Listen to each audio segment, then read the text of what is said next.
a German winner around this weekend. Michael Schumacher, now a quadruple world champion.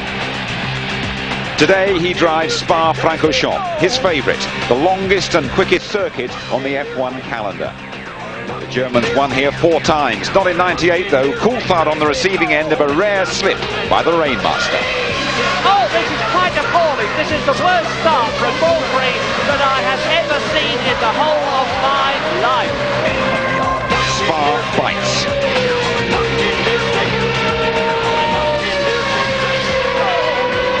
And it's Zolter in the other VAR. Well, this is quite appalling. There's no such thing as a small accident.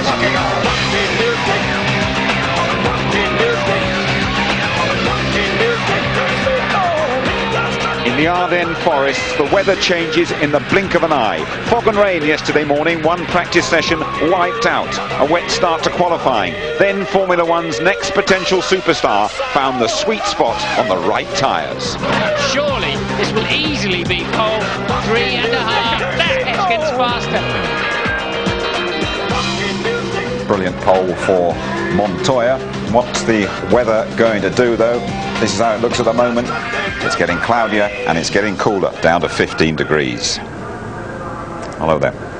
Welcome to the annual Spa guessing game. Don't ask me what the weather's going to do. I haven't got a clue. The only certainty is it will not stay the same. Welcome to Tony Jardine. Hi, Tony. And Mark Blundell. Now, Mark, you know this place very well indeed. You got your first World Championship point here. What chance of first F1 victory for Juan Pablo Montoya? A big chance. I mean, that was a big day for me back then, but I think Montoya's got a big opportunity here to win his first Grand Prix in his first year, and BMW Williams looks very strong around here. But if it stays dry, if it's wet, the Rainmaster will be there, believe me. You've been chatting to Montoya. What's his mood? He's casual. I mean, you know, the guy's super casual, really, so laid back. Everything is in the in his stride, and today's going to be no exception. Tony, race day at Spa, always a special one. It's a big carnival atmosphere, really. It's a must for the fans. They all come camping here, thousands of them from all over Europe. Great vantage points. 20 Dutch at our hotel last night.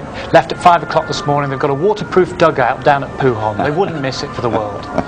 Okay, thank you, Tony. So then what drives Michael Schumacher? It's not the money. Latest estimates put his annual income at £99 million. That's around about $250,000 a day. So he's comfy. Producing the perfect season, though, for Ferrari. That's an unfulfilled ambition. He's going to have to help Rubens Barrichello on the way.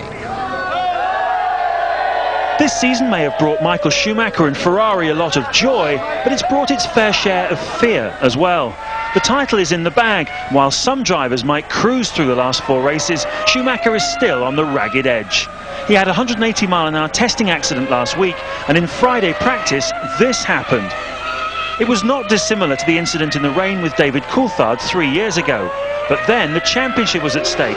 Now he's on the limit because he knows no other way to drive. It's not that I have to push. You know, I'm a racing driver. That's a natural ability. I sit there and I want to push. And I just enjoy myself.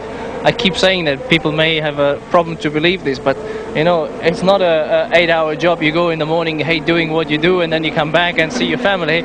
It's the other way around for me. I hate when I have to go home sometimes because I want to keep driving, and that's the way I am. I don't think he knows any other way. I mean, he's spent his whole career pushing, so I think to change your approach is he just couldn't. He couldn't change his approach. He just knows how to compete. He knows how to drive as fast as he can, and I think it's the best thing for him. Schumacher identified Spa and Suzuka as the 2 races he wants to win, feeling that BMW Williams will be too powerful at Monza and Indianapolis. So finding himself 3rd behind them on the grid here was not in his game plan. The Michelin situation looked to be in this special condition better. I mean, if we see a time gap of 2.6 seconds, I think that's much bigger than at any other time. One intriguing development this weekend was Schumacher's admission on Thursday that he is prepared to do whatever it takes to help teammate Rubens Barrichello finish 2nd in the Drivers' Championship. There's limits to what we are allowed to do and what we can do, so we will operate to this. It means also including letting him win if you have the possibility. Sure. With the championship decided, no one has anything to lose in the last 4 Grand Prix, so the racing will be fast and intense. Clearly, Schumacher plans to be right in the middle of it, as he has been throughout the year. In the middle of it and helping Barrichello then, Michael Schumacher is quickest in morning warm-up. He could complete his century today. After first there is nothing, well that's according to McLaren boss Ron Dennis. Barrichello and Ralf Schumacher are both in front of Coulthard on the grid. They could overtake him in the standings today. Hakkinen starting back in 7th. He has been on pole here for the last 3 years. Montoya is there this time. Meantime, in the Constructors, Ferrari champions again, but Williams, both cars on the front row. They could get even closer to McLaren, and every point like gold dust as Sauber, British American Racing and Jordan scrabble for that 4th place. Right, let's review the qualifying hour. Nothing really happening for the first 20 minutes, and then, Tony, all about being on the right tyres at the right time. But also about Michael Schumacher and Spa, because the 10th time he's been here, he's never had pole position, which is unbelievable. He was trying very hard to do that. And for about the longest time, about 15-20 minutes, he was out on intermediates, and he was doing, you know, 57s, then 56s, and he was the fastest guy out there. But they all knew that this track was drying. They all knew that they had to be out there in the dying seconds of this practice session, and then going on to the dry weather tyres, which Schumacher did brilliantly, but he didn't have quite enough temperature in those tyres, and he ended up in 3rd place on the grid behind the BMW Williamses. McLaren got it wrong, but the Williams, Montoya in particular, absolutely spot on. Montoya was fantastic. Williams' timing of the event was the greatest though for me, but they only had 2 options. The fact that they had the wet tyre or the dry tyre, the intermediate with the Michelin's not working. But Montoya sticks a lap together out the pits, which is good enough to put him up there. But the big thing for Montoya was his second lap. Second lap, heating the tyres. He knows where the track's good, bad or indifferent. Pushes a little bit more. He was 15 kilometres quicker than Ralf Schumacher at the top of Eau Rouge. That's impressive. The guy's been hanging it out, and rightly so, he sits on pole position. And finishing 2.5 seconds clear of Michael Schumacher, and setting that time as well, Mark, after 61 minutes of the session. There's no coming back from that, is there? And Tony, the McLaren boss Ron Dennis not happy and launching an official protest yesterday. What was that about? Well, yellow flags were out, and the car was off. I think it was Heidfeld's car down at Stavelot, and so he protested 17 of the cars for not slowing down during that period. So that meant that the stewards had to take it seriously, look at all the telemetry of the cars, see if they'd slowed down.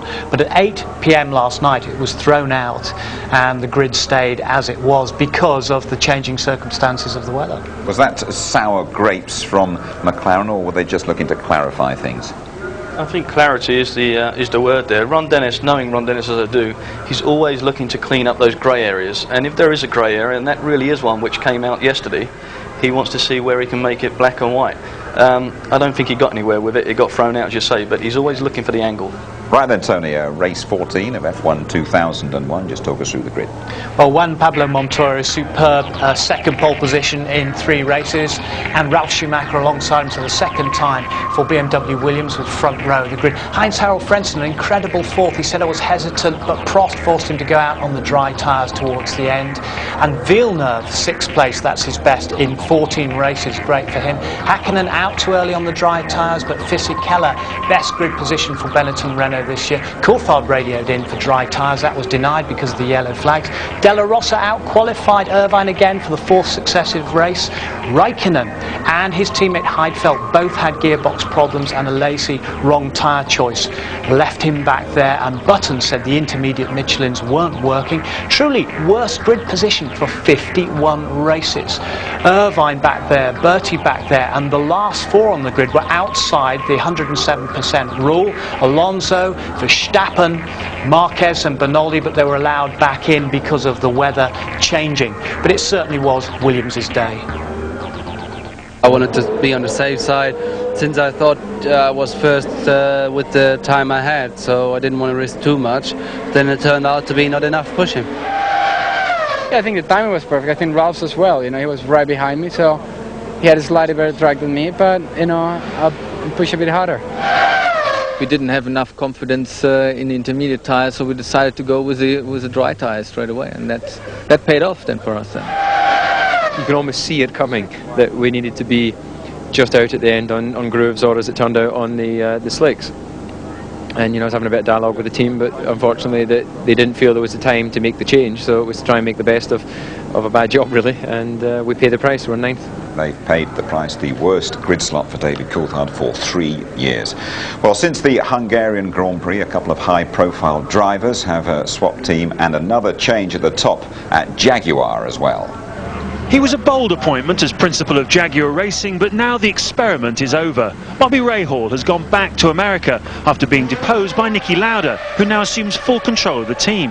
The flashpoint was an offer Rahal is alleged to have made to sell Eddie Irvine to Jordan. It was the final straw for Jaguar, although Lauda puts a different spin on it. It simply came about that Bobby was doing 2 jobs, one in America and one here.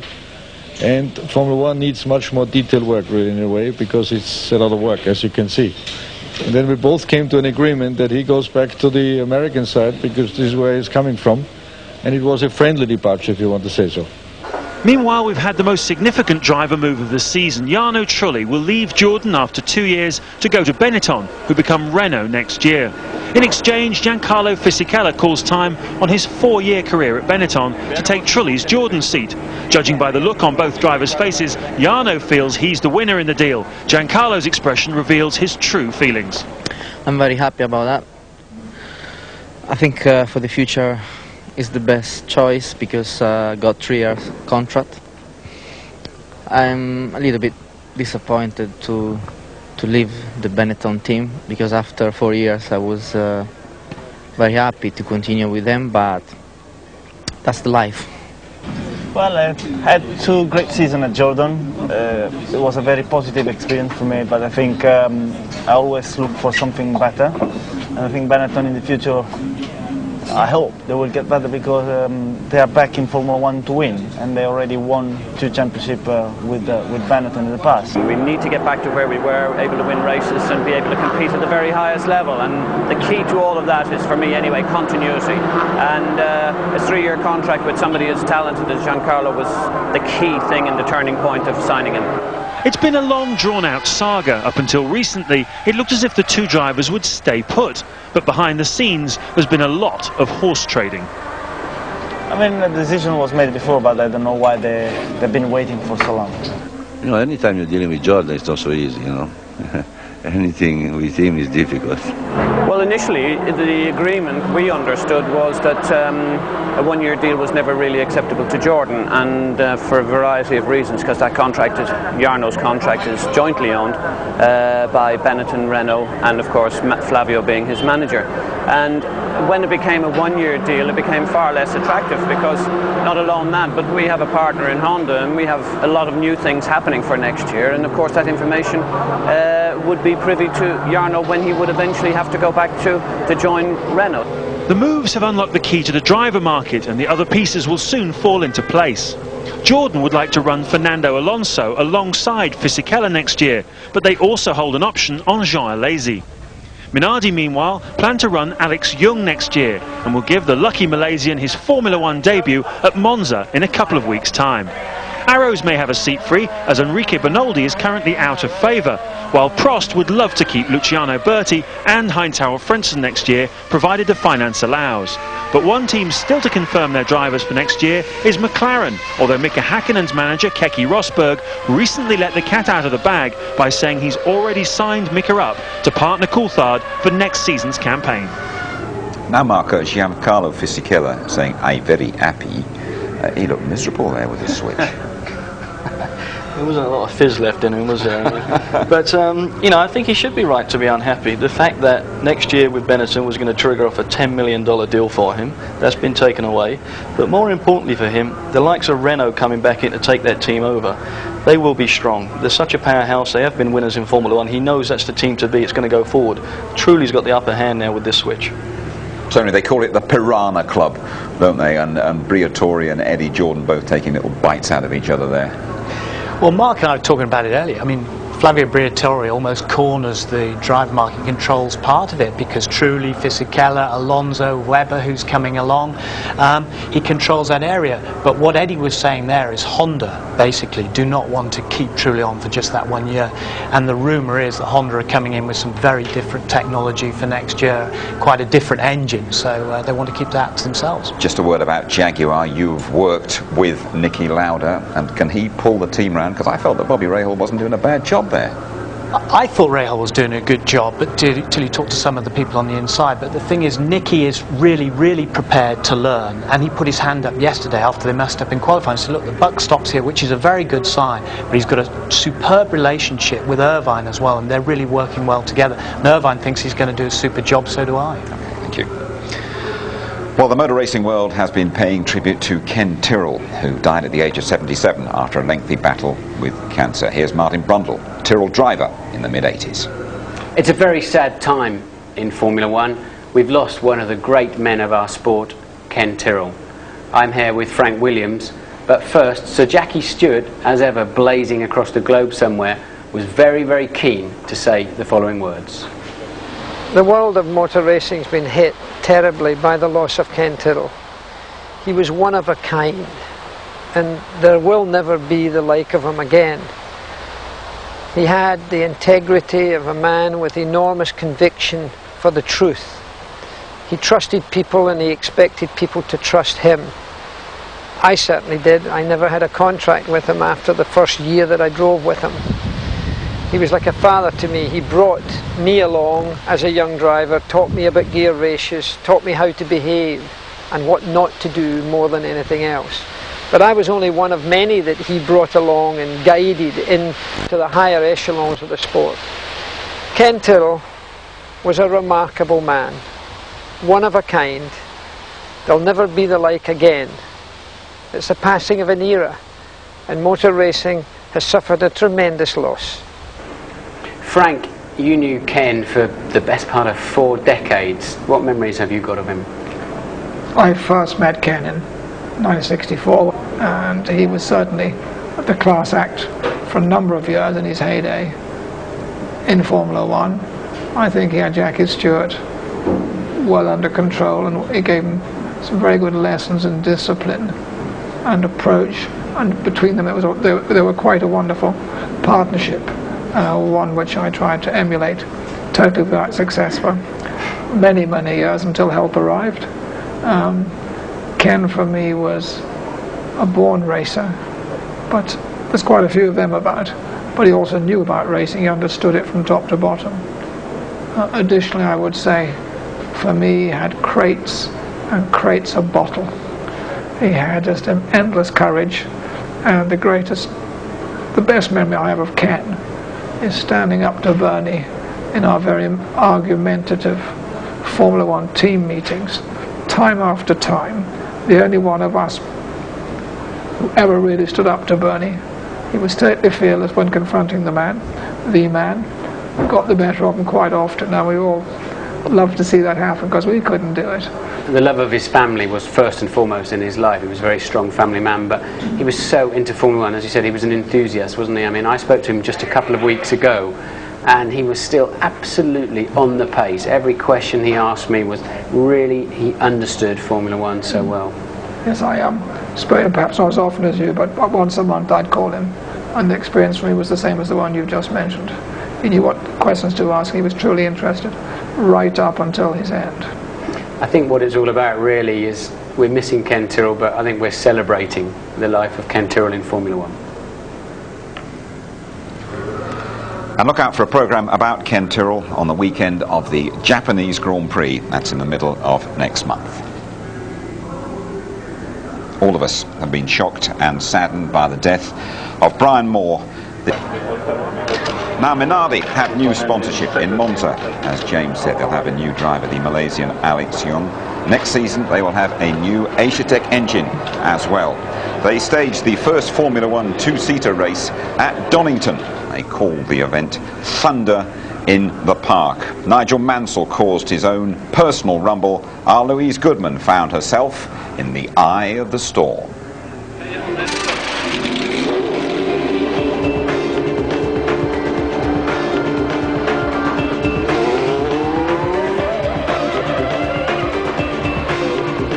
European Minardi team had no less than 5 two-seater Formula One cars at Donington, and the day certainly met with a roar of approval from the lucky fans who got to experience the thrill of Formula One firsthand. Just awesome. Amazing. Absolutely phenomenal. Businessman Jonathan Frost bid $55,000 in a charity auction for his chance to ride 2 up in a Formula One car, and Frost had a very special driver, former world champion Nigel Mansell. True to form, Mansell didn't spare the horses. Unbeknownst to his passenger though, he hadn't seen anything yet. As always, the ITV Formula One pit crew were on hand to cast a watchful eye over the proceedings, but this time the job was a bit more hands-on than usual. That was unbelievable. You know, I hope you're feeling fit, because I've just done 3 laps and I'm absolutely creamy crackered, and you've got 12 coming up. Why? So it's physical. It's really physical. The G-forces on your neck, you know, we talk about them week in, week out on the telly, but you know, until you actually feel them, massive loads either side through the Craner curves, huge on the brakes, and once they get racing, you know, and they're trying a little bit harder and everything else, I think it's very physical indeed, Lou. It's a rolling start and history is being made over the line. 5 two-seaters. The first Formula One two-seater race into Redgate, the first corner. Then on to the Craner curves. Tarso Marquez leads from Brazil. Now we're riding with Nigel Mansell. 2 cars ahead of him as he comes out of Coppice down the long straight. That's Jonathan Frost. He paid £30,000 to be there and he's enjoying it. But now Paul Stoddart leads in the only red car. Watch it. Nigel Mansell going through on the inside. And he takes the lead as Tarso Marquez pulls out of the race, and he's on fire. His passenger is literally having a hot seat. Last corner coming up. Alonso leads, Mansell challenging, Stoddart is in 3rd place, and it's surely going to be Alonso winning the race. Oh, look at that! Look at that! And Mansell looks perfectly all right. They were very, very lucky indeed. They being Fernando Alonso and me in the back of his car. Both of us just slowed right up coming out the corner. Thankfully nobody was hurt in the accident, but in my experience the podium was a much more dangerous place. It was a day to remember in many ways. I've got this little souvenir of my Formula One experience. You've already put 1 mark on it. I'm just wondering if you want my mark. That's your time. Put your official one on it as well for me. That hurt me, that picture on the podium. Bit of a surprise. He normally finds the right end of the champagne bottle, isn't he, Louise? But you were there, Tony. Quite an eventful day by the sound of it. I mean, she had a lump the size of an egg on the back of her head from that one. It was a real big hit, but we were very, very lucky because I sat in the driver's briefing with Nigel and Paul Stoddart, all the drivers, and you had to put on a show for the public. That's what it was about, but a controlled show. And what Fernando did, basically, with Louise in the back, he came round and realised, saw the checkered flag there, and eased off, backed off too early. Nigel, with the big prize winner in the back there, the man who paid $55,000, Jonathan Frost, right over the top. I was right there on the start-finish line with the film crews, and we feared the worst. The day had gone so beautifully, so brilliant. Look at this. Nigel had nowhere to go. And Louise said this huge black thing just came over the top of me, and everyone was fine. Paul Stoddart had Singer Kellis. They see him going off to the grass just in front of us, and he was declared the winner from the previous lap. Well, he got a flying ride for his money, I suppose, didn't he? But old habits dying hard with Nigel, or what? Nothing changes, Jim, does it? I mean, you know, wherever Nigel is in the cockpit of a race car, it's going to be dramatic, and somehow I don't think that plan worked, though, did it? I think it was going to be preempted that he was supposed to win that race, and it didn't go according to plan, but it all looked a little bit avoidable to me at that speed. Yes, well, we can actually have a word with Nigel, because he's paying us a flying visit here at the Belgian Grand Prix, and he's taken time out to chat to an old pal.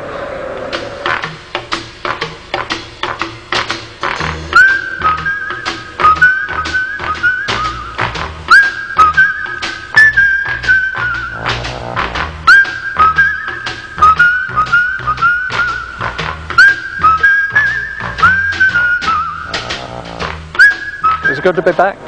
Yeah, it's great to be back. It's fabulous, and everyone in the pit lane. It's just, I think the astounding thing for me is, because I raced for a lot of teams over a number of years, is a lot of the engineers are spread out throughout the whole pit lane. Yeah. So I go to a team not expecting to know too many yeah. people, and all of a sudden Ferrari, there's all Williams, engineers. Exactly. McLaren, Yeah, everywhere you go.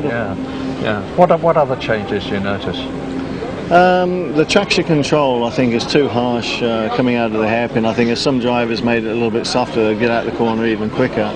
But I mean, some cars are incredibly stable coming out of that corner. And I can remember, obviously nowadays, when we're having to squirt it, back ends jumping all over the place. Do you approve of it, traction control? Not totally.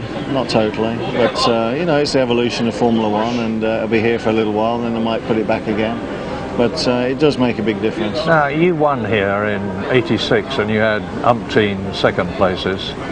Opinions of it as a track? Oh, it's a fantastic circuit. It's one of the most beautiful circuits on the calendar, especially if the weather's you know, nice and the sun's out. It's up the top section. They've got some beautiful fast gear corners, which are very high speed, a lot of G, and you just got to technically get it right. Well, now, Michael Schumacher, Nigel, has almost done. Before you say anything else, he's brilliant. He's done such a brilliant job. Not just as a driver, but as a human being. You know, I think Michael's a super guy, incredibly quick, and I think, you know, we've got even more to see in the coming years, and he is a superstar. What about David Coulthard? Did you think he ever had a chance of winning a championship this year? David had a fantastic chance at the beginning of the year. He was on a roll, he was close. Now David's been let down, unfortunately, regrettably, by some reliability problems and also getting off the line. And whoever's, you know, whatever problem that is, it's unfortunate, because then the championship went away very quickly. Ralph Schumacher and Montoya. Very quick. Both of them very quick. Ralph is now matured totally. The years he's had in Formula One, he's with a great team. Patrick Head and Frank, we know what a superb team they are, and the Williams team. I mean, they'll be winners next year. What about the old boy? Do you miss it? I do. When I've come back here today, it's just wonderful to see, you know, so many old friends, and you know, it's 20 years of my life, Murray, and it's even longer that when you put the formative years together. 50 of mine, mate. Yeah, I know. Well, it's actually 31 years of mine, but I didn't want to admit it, Murray. How did you roll the Minardi at the track? What happened? We had a totally choreographed race, and unfortunately, Alonso missed the last lap. No, I didn't actually. I think the driver in front shouldn't have been where he was, but that wasn't a problem. But when he came out the last corner and saw the checkered flag, he realised, I shouldn't have been here, and he backed right off and maybe brakes a little bit. You were supposed to win, were you? And no, Paul Stoddard you were going to win anyway. No, it's all choreographed. I said during the race, I said, if Nigel Mansell's playing shove me with his children, he's got to win. Not at all, Murray. Nigel, it's nice to see you. Thank you. Good to see you, Murray. Honestly, Michael, it wasn't my fault. It was down to that Fernando Alonso, believe you me. Nigel Mansell here chatting to Michael Schumacher, and Nigel Mansell will be absolutely delighted about a British winner here this weekend. His name is Justin Wilson. He's a 23-year-old Yorkshireman from Sheffield, the first ever British Formula 3000 champion. He's got a problem with his height. He's 6'3" tall. He is known affectionately as the Flying Giraffe. He finished second in Spa for the 5th time. This season he has won 3 times. Congratulations, and congratulations too from girlfriend Esther. Feels great so far, but I'm sure it'll be a while before it really sinks in. What we're working on at the minute, trying to get an F1 test, and from there we know where to look. So we're just speaking to a few teams, seeing what the possibilities are, and just see what comes up. I knew it's going to be a long, hard task, and you know, to do it on merit rather than bringing the money is always going to be much harder. So I just hope that, you know, I can do enough to do that, be excellent, and it's what I've worked for all my life, and you know, hopefully that's what I'll be doing. Well done, Justin Wilson. I understand that Eddie Jordan will give him a test later this month. When you rejoin us, we'll be driving Spa, all 22 corners, almost 4.5 miles round, top speed 200 miles an hour, plus Martin's grid walk. 20 minutes to the start of the Grand Prix. Still dry. You are back with us at Spa-Francorchamps. The majority of the drivers enjoy racing here. They respect the traditions, the test of their skills. We've had big accidents, though, in recent years. Remember Fisichella destroying his Benetton in warm-up last year. Here's Martin Brundle with the Italian's best qualifying lap. let's have a look at the difficult track conditions that have given us such a topsy-turvy grid for today's Grand Prix. On board with Fisichella, the lights are blaring green. We're in play down to La Source. The first corner, a right-hand hairpin. First gear just 40 miles an hour. Very, very damp on the exit and heading downhill to Eau Rouge. It's damp all around. What will Fisichella make of this? About 175 miles an hour in these conditions. A little confidence lift at the foot of the hill and over Radillon. Now just following that very narrow, dry strip as accurately as he can as he makes the long haul up to Les Combes. Seems forever, doesn't it? 185 miles an hour, braking gingerly into Les Combes. Switch to the left. Stay as left as you can. Malmedy corner. Very slippery on the exit. Fisichella playing the throttle nice and smoothly. Downhill now. No braking problems. Just 60 miles an hour through this long apex. Over to the right immediately. The left sweeper. About 95 miles an hour. You build speed quite easily as you head down to Pouhon. About 130 miles an hour on the way in.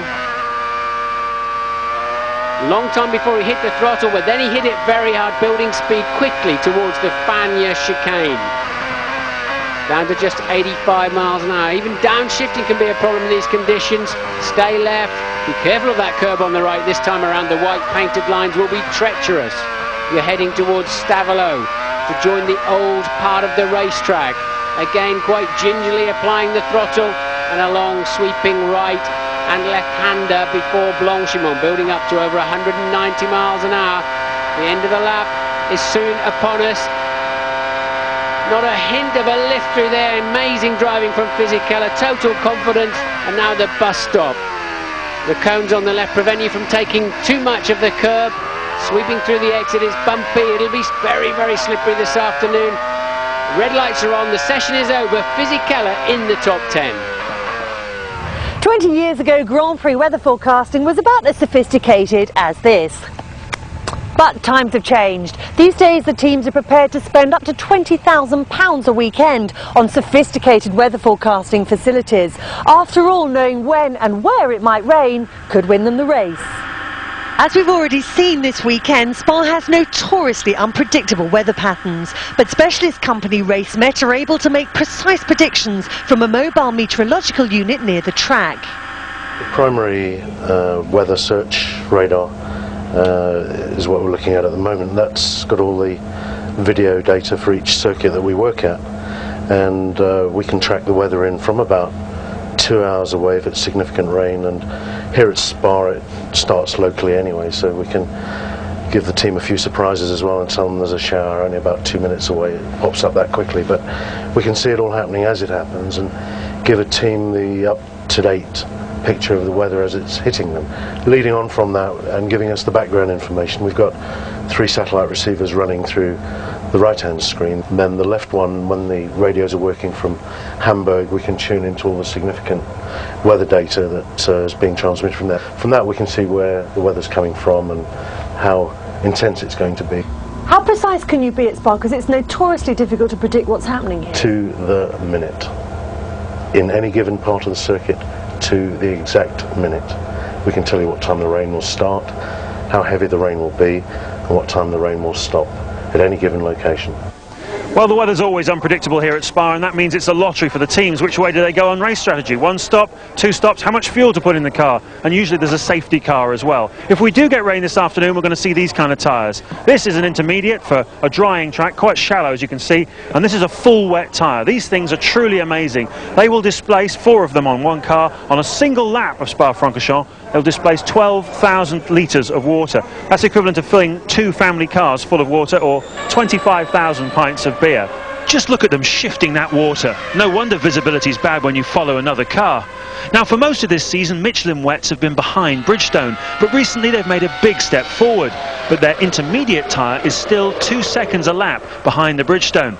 So Williams would like it to either stay dry today or chuck it down. Anything in between, they could be in trouble. Well, the forecaster's told us he can be precise to the minute. You want to know the exact forecast, so do we. No joy, I'm afraid. The teams pay big money for that sort of information. But I have just been told it is starting to drizzle on certain parts of the track. Do you remember last year? Mika Häkkinen, one of the greatest overtaking manoeuvres, well, certainly of last season. One or two other people said of all time. It does rate up there with all time. Some of the great manoeuvres, I would say, of Mansell on Senna in '91 in Spain, for example. This is incredible at 200 miles per hour. Not just the bravery required, the precision required. And there was Zonta caught in the middle. Luckily, he held ground. He was like a sort of rabbit startled in the headlights. These two cars on either side of him, where the hell did they come from? And that got him the win. He'd been hunting down Michael Schumacher. Häkkinen had spun earlier in the race, but look at this, the precision and brake. It's absolutely awesome, and just slipped in front of Schumacher under braking for a lick of it. It's brilliant. You'd have settled for one like that, wouldn't you? Oh, certainly. Very impressive indeed. But Zonta to me was like a London cabbie getting split by two courier riders on bikes. Yes, I think he went a bit ashen when that happened to him. I don't think he saw either of them coming. Little bit of a problem this morning for the young Minardi driver, Fernando Alonso as well. The cameras didn't capture the accident, but that is the aftermath of 190-mile-an-hour smash for Fernando. Fernando, that was a nasty accident. Tell us how it happened. Yeah, I had the problems with the front tires, understeer everywhere, and I touched the grass with the two left tires, and finishing the wall. But no problem, ready to race this afternoon. Your car's a bit of a mess, but no damage to you. No damage, only the leg a little bit, but nothing. Down to Martin. Raining down there, Martin? It is a little bit, Jim, believe it or not. Hello everybody and welcome to the grid. There's the safety car. We've sometimes seen this race started with that car. It does exactly what it says on the tin. It is there to neutralise the race. We're not expecting to see that for the start of today's Grand Prix, but you can smell it in the air, you can smell the moisture, and for sure it's spitting with rain. The team bosses and managers that I've spoken to are all saying that they're not expecting rain, but of course there's almost a little microclimate here, all of its own. Well, if you've looked at the grid, you will have noticed that there are 3 German drivers and 0 English drivers, but we still win on aggregate in that case then, don't we? But the pole sitter, Montoya, doesn't want to talk to I gave him a thank you very much, Karl-Heinz, that's much appreciated. He wants to keep concentrated, he's desperate to win his first Grand Prix. So let's see if we can find fellow front row sitter Ralf Schumacher.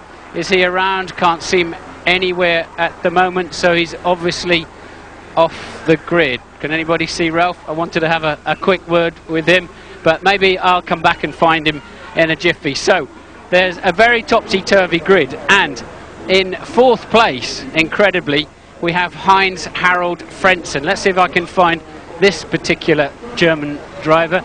Poke around in here. Is he up to talking today? Yeah? Heinz Harald, quick word for ITV? Yeah. Good stuff. Congratulations, 4th place on the grid. Did you expect that before you came here? No, actually not. It was very special circumstances yesterday in qualifying, and I have to say we are very happy with this result, but we're going to see now in a race how competitive we can be on constant conditions. It will be tough for us, that's for sure. But you were quick in the warm-up. Yes, we managed to improve the balance of the car since Hungary, and we have made some steps forward, so it will be better anyway since Hungary, that's for sure. I don't know whether you noticed, but both Jordans are behind you on the grid. Well, I didn't look that far behind, actually. Nice one. So what weather are you expecting today? Well, for me it's okay. It can happen everything. If it rains or not, it's good for us. If we have some action in a race, yep. Good luck. Thanks for talking to us. Let's have a little wander around and see who else is around, if Rubino is in his car yet or hanging around. I wouldn't mind seeing Rubens. He's, well, I won't see Rubens here. This is Michael's car. Rubens is behind. Michael has done his normal TV interview. He only does one, and that's for his contract with the German TV. Rubens has had a very quiet weekend, really. We haven't seen too much of him this weekend. How long have I got left? I've got a minute left. I don't know if we can have just a quick word before he gets his earplugs in. Just a quickie before your earplugs go in, Rubino. I was saying a rude word here. I hope you haven't got that. No, we didn't pick it up. Okay. I promise you. I didn't hear it anyway. Everything okay? You've had a quiet but successful weekend? Well, you know, I think it's very successful on the point of, you know, I was the first one to have the wets on qualify. but I'm back in 5th. Didn't have a very good warm-up, but I didn't have a good one either in Hockenheim, so I'm hopeful. Yeah, and what weather are you expecting here at Ferrari? It's very difficult, but as you know, it's going to rain at some time during the race. It's going to rain. All right, somebody trying to stick something in your ear. I'll let you get on with it. Back to you in the studio, Jim. Thanks very much indeed, Martin. Don't worry, you'll sort out those Ferraris for the race. Let's get a couple of final thoughts. So we Mark Blundell first of all. I think good opportunity for Montoya. The problem's going to be whether it's going to rain, and as anybody knows, it could happen any minute. And if that does happen, Ferrari Michael Schumacher will come to the front and go into the distance. Tony Jardine? Well, I'm just going to really enjoy it. He's, savouring the Belgian Grand Prix, especially with the mixed weather conditions. Anything could happen, but I'm really going to enjoy it. Thank you very much indeed, Tony. So there we are then, the cool Colombian Juan Pablo Montoya on pole, and Montoya out to emulate Michael Schumacher and win his first Grand Prix at Spa-Francorchamps. German sport needing a spot of tender, loving care today. The world champion a win away from that 50-second victory, and that would make him the most successful driver of all time. 51 apiece, Michael Schumacher and Alain Prost. We've heard from Heinz-Harald Frentzen, very relaxed indeed. Jacques Villeneuve, two jokers really in the top 6. Ferrari's Barrichello. Will Michael Schumacher, as he said, help teammate Rubens Barrichello during the race? And way back, we haven't even seen them, the McLarens, David Coulthard and Mika Hakkinen, who has gone well round here. They have to rescue their weekend. We're all looking anxiously towards the sky. Rain is around the corner, and we are all primed for the Belgian Grand Prix.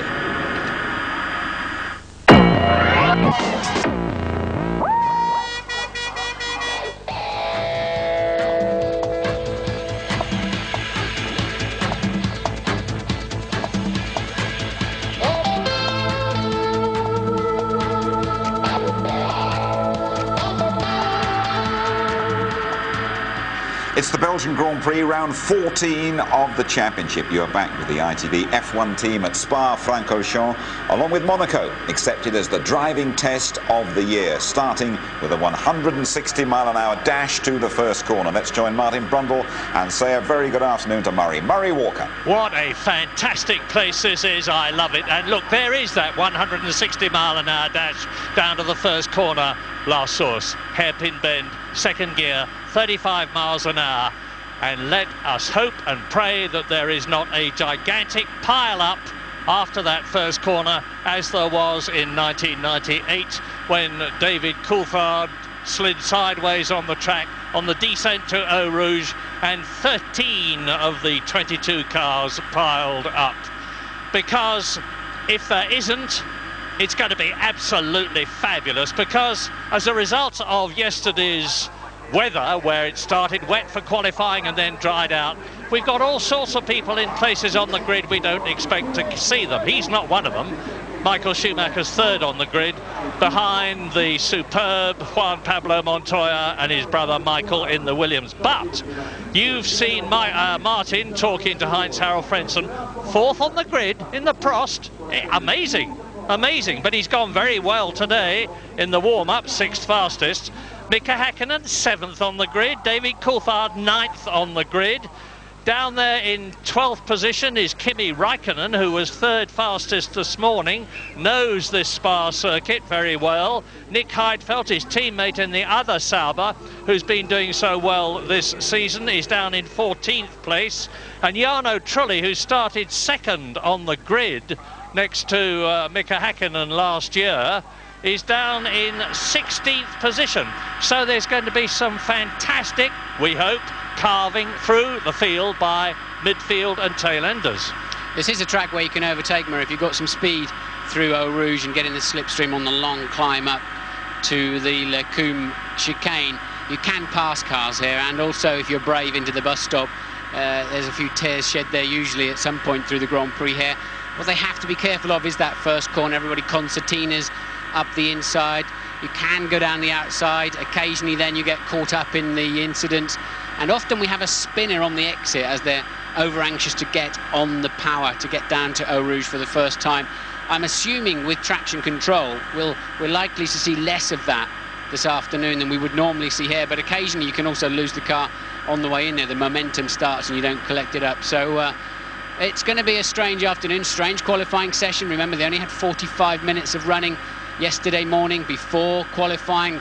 That's why it's so topsy-turvy, and we have to assume, as you say, some drivers will be coming through the field. This man, Michael Schumacher, started 16th and won the race, passing 15 others, including myself, with a certain amount of ease. He was stunning that day, absolutely stunning. And I have to say, in this morning's warm-up, he looked more committed, more comfortable than any other driver did Michael Schumacher. Ralph then second on the grid. He will not want to be outperformed again by Montoya this afternoon. No, indeed he won't. And let's just make this point straight away. That BMW engine behind Montoya, sitting in the grid, concentrating there on his start, as Gilles Villeneuve did, that Jacques' father, one year, I remember, at Monza. The race was stopped and restarted, and he sat in the car for 15 minutes, just looking stoically ahead. Do not break the concentration. Well, it's being broken now. Off come the tyre warmers. Those tyres are too hot to put your hand on now, and they will get hotter still when they get up to race temperature. Not very much hotter, but as much grip as possible. Great unknown this weekend for tyres. Obviously Montoya starting on used ones. They're very used by the looks of it. I think we could be back into the Michelin scenario where they're good in the beginning, fade, and then come back again once they've cleared the rolled up rubber off the top surface. But they've had so little running, so much of it has been with a drying track or in the rain, that the teams have a lot less data than they would normally like to have going into a Grand Prix. And you can hear the engine revs rising. They rev massively high these days, and away they go for the installation lap. Once again, the BMW Williams team sitting out most of the warm-up, saving their engines. They clearly rev them a lot less in the race than they do in qualifying, so they have less power, and that's why I think they'll not romp away from Michael Schumacher and the others this afternoon. Now, this climb up to Eau Rouge, and they're climbing up from it now, looks quite flat on the television screen, but believe you me, when you come to walk up it, it's very steep indeed. Now they're going up to Les Combes, which is the right and left-hander at the top of the circuit. They approach that at 205 miles an hour in race conditions. Turn right, turn left, and then start dropping downhill to Rivage, the double right-hander. Yes, I can see out of the window, I think one of the Minardis, probably Tarso Marquez, did not get off the line. Alonso, we're hearing it is. I can't... yes, Alonso not getting away initially, but of course those four drivers that failed to qualify yesterday outside the 107% rule have all been allowed to start the Grand Prix, but Alonso with problems already, and we also think that the mechanics were still on the track with 15 seconds to go, and we know from earlier in the year that will mean a penalty. Yeah, and it was David Coulthard that suffered that penalty in the past. And the cars that failed to qualify within the 107% rule were the two Arrows and the two Minardis. But because of the exceptional circumstances due to the weather, they were rightly allowed into the race. So this is coming up to turn 14, the right-hander, where the new part of this brilliant Spa circuit joins the old one, which was just about twice as long and was discontinued because of the problems of weather sometimes being fine at one end of the track and pouring with rain at the other, as we ride with Heinz-Harald Frentzen in the Prost. And I remind you that he is in fourth position on the grid. That's Michael Schumacher ahead of him, led by the two Williams BMWs as they come into the bus stop. And that is a left, right, right, left. Very, very slow indeed. Not as slow as the last source hairpin, the first corner on the circuit. And this is where Montoya will, I'm sure, start to slow down and let the rest of the grid assemble behind him so that he spends the minimum time possible on the line and thereby risk burning out his clutch. So that's Pedro de la Rosa, Olivier Panis, Kimi Raikkonen, the rest of them pouring through. Jenson Button in the Benetton. Jarno Trulli well down on the grid because he's down in 16th position. Eddie Irvine only 17th in the Jaguar. They're not expecting to do well here. This circuit doesn't suit them all that well. We're with Heinz-Harald Frentzen on the line. Slightly difficult start it does incline backwards, and you have to be careful not to let your car roll here. So they'll be using hand clutches, left foot gently on that brake pedal, and something around 10,500 RPM, but not yet. Not until those famous lights start to appear. Cross your fingers and join with me. Let's hope that there's not a pile-up after turn 1. Car stalled, it's Frentzen. Frentzen stalled his engine, and he's got to let them... Are they going to abort the start? Yes, they've aborted the start. Charlie Whiting, the race starter, has aborted the start. Well, that's a good thing in many ways, a bad thing in others. It's a very good thing because there's always a danger if you're at the front of the grid that someone behind will arrive doing 100 miles an hour from the back of the grid to the front and pile into you. You remember when Schumacher and Bertie had that problem earlier this season. Well, race stopped, you see, but it never actually started. Frentzen will not then start from P4. He will start from the back of the grid. I do not believe they'll refuel the cars. They will reduce the race by 1 lap. If a driver clearly demonstrates he stalled the engine before they hit the start procedure, the final part of it, then they will always abandon the start, especially if the car is near the front. An electronics glitch, question mark, or a Frentzen glitch? Who knows, but you've got to assume that he pulled for first gear and either didn't have enough revs on or the clutch was still dragging a little bit. Remember, Frentzen was always seeming to have problems with the Jordan too. It seems like he doesn't like these launch control systems much. Terrible luck for him, because he worked so hard yesterday to get into that totally exceptional 4th position on the grid. Where would I have expected him to start in the Prost? Well, to be honest, I think about 14th on the grid. This, after all, is only the 2nd race that the German has driven for the French team in, after having been fired by Eddie Jordan from his team. So we immediately go into a restart procedure here, and we'll have a look and see how many minutes they apply to that. Normally it's a 10-minute procedure, and we're understanding the restart is 9 minutes past the hour. That's 9 minutes past 2, and we'll take this opportunity for a short break.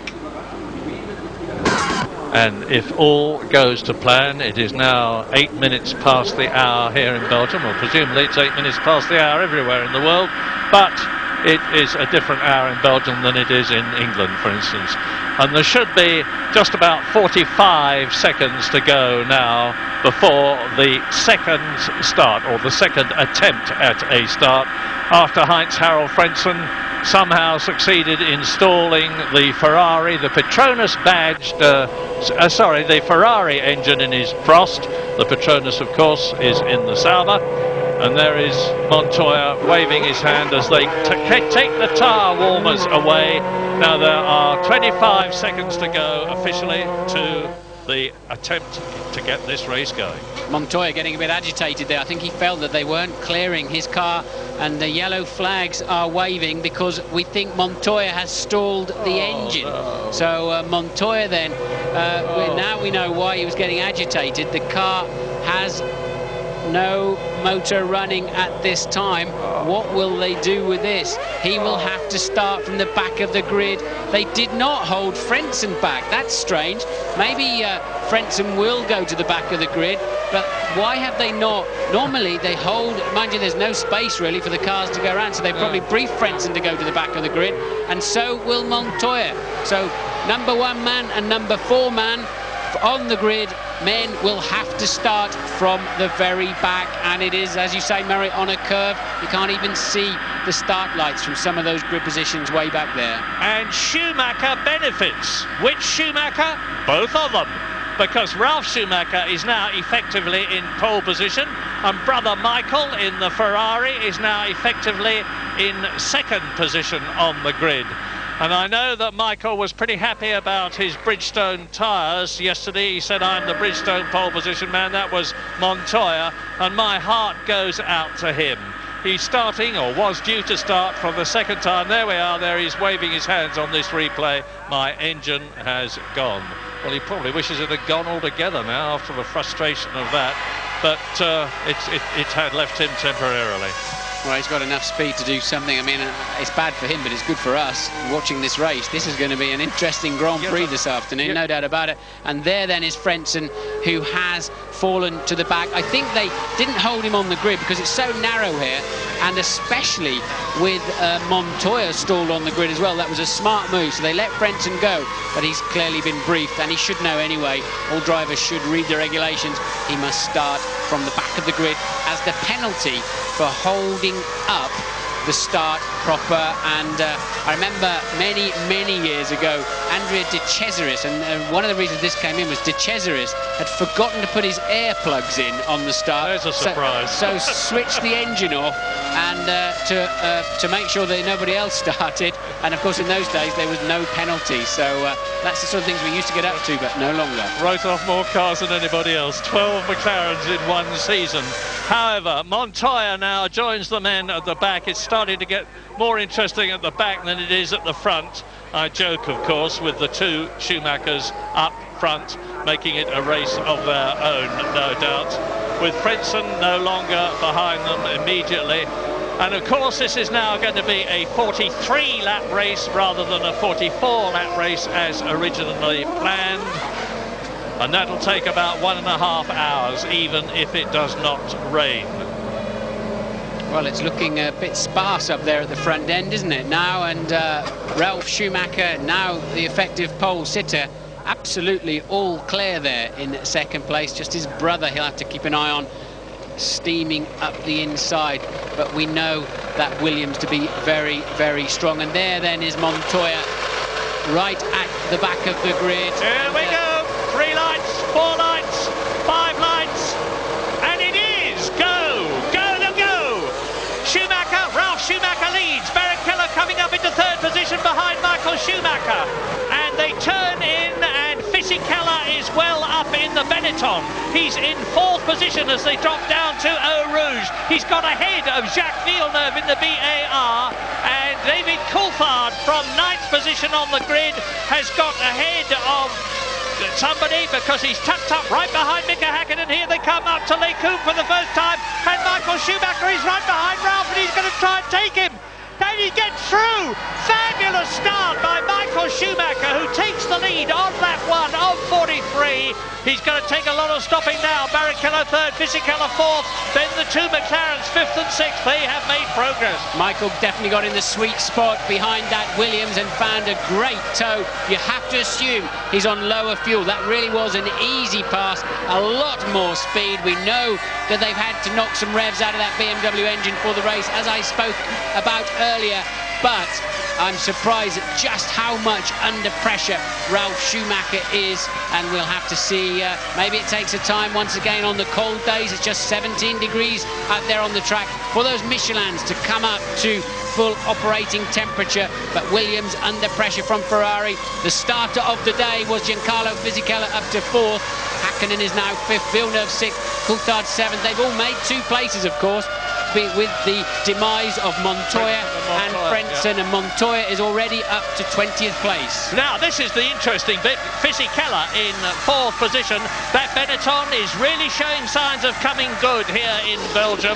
It's got a completely new aerodynamic pack, engine changes for the Renault, and Fisichella, if he can hold on to this 4th position ahead of the McLarens, will be doing a cracking job, and everybody is really getting the hammer down now. Schumacher leads his brother by 2 seconds. And look at Jenson Button up into 9th place. He's just been passed on that last lap, actually, by one of the Saubers, but Button from 15th up to 8th towards the end of the first lap, and then just losing a place in the bus stop. And that is an alternative view of the fabulous Eau Rouge corner. And there then is Button. He is still in 9th behind Raikkonen. Yeah, and it's an indication again of the fact that Benetton are getting things together. As past the arrows, that's Jos Verstappen being passed by Montoya.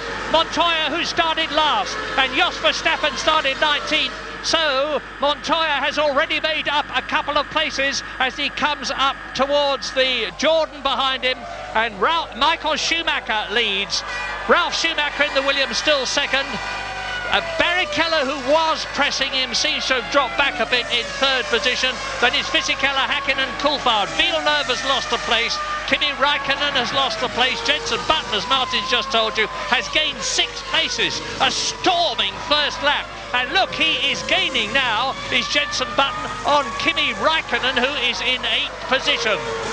So that's the man to watch, Jenson Button. It's nice to be talking about him again after last year in the Williams. He's had a bad season so far for Benetton, but it looks as though it's coming good. Fingers crossed. Both Benettons flying off the line then. I think it's Raikkonen we've really got to watch. He's the man moving in on Jacques Villeneuve. Villeneuve passed last time around by Coulthard, so 2 McLarens are 5th and 6th.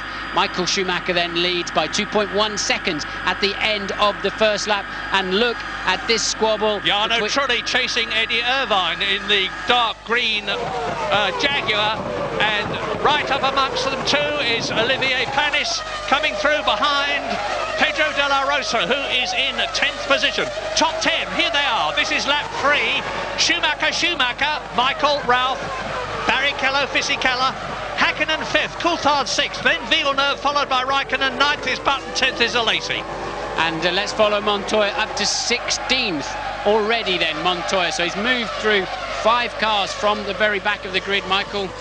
A full 1.3 seconds faster that lap than Ralph. And this then is Hakkinen passing Fisichella for 4th place. Yep, the McLaren goes up a place, and David Coulthard, I suspect, is going to follow him through in the 2nd McLaren, because if Mika Hakkinen can get past the young Italian, I have no doubt that David Coulthard will be able to as well. Coulthard will have to wait, I think, until Les Combes next time around. And no, he won't, because Fisichella's made a mistake.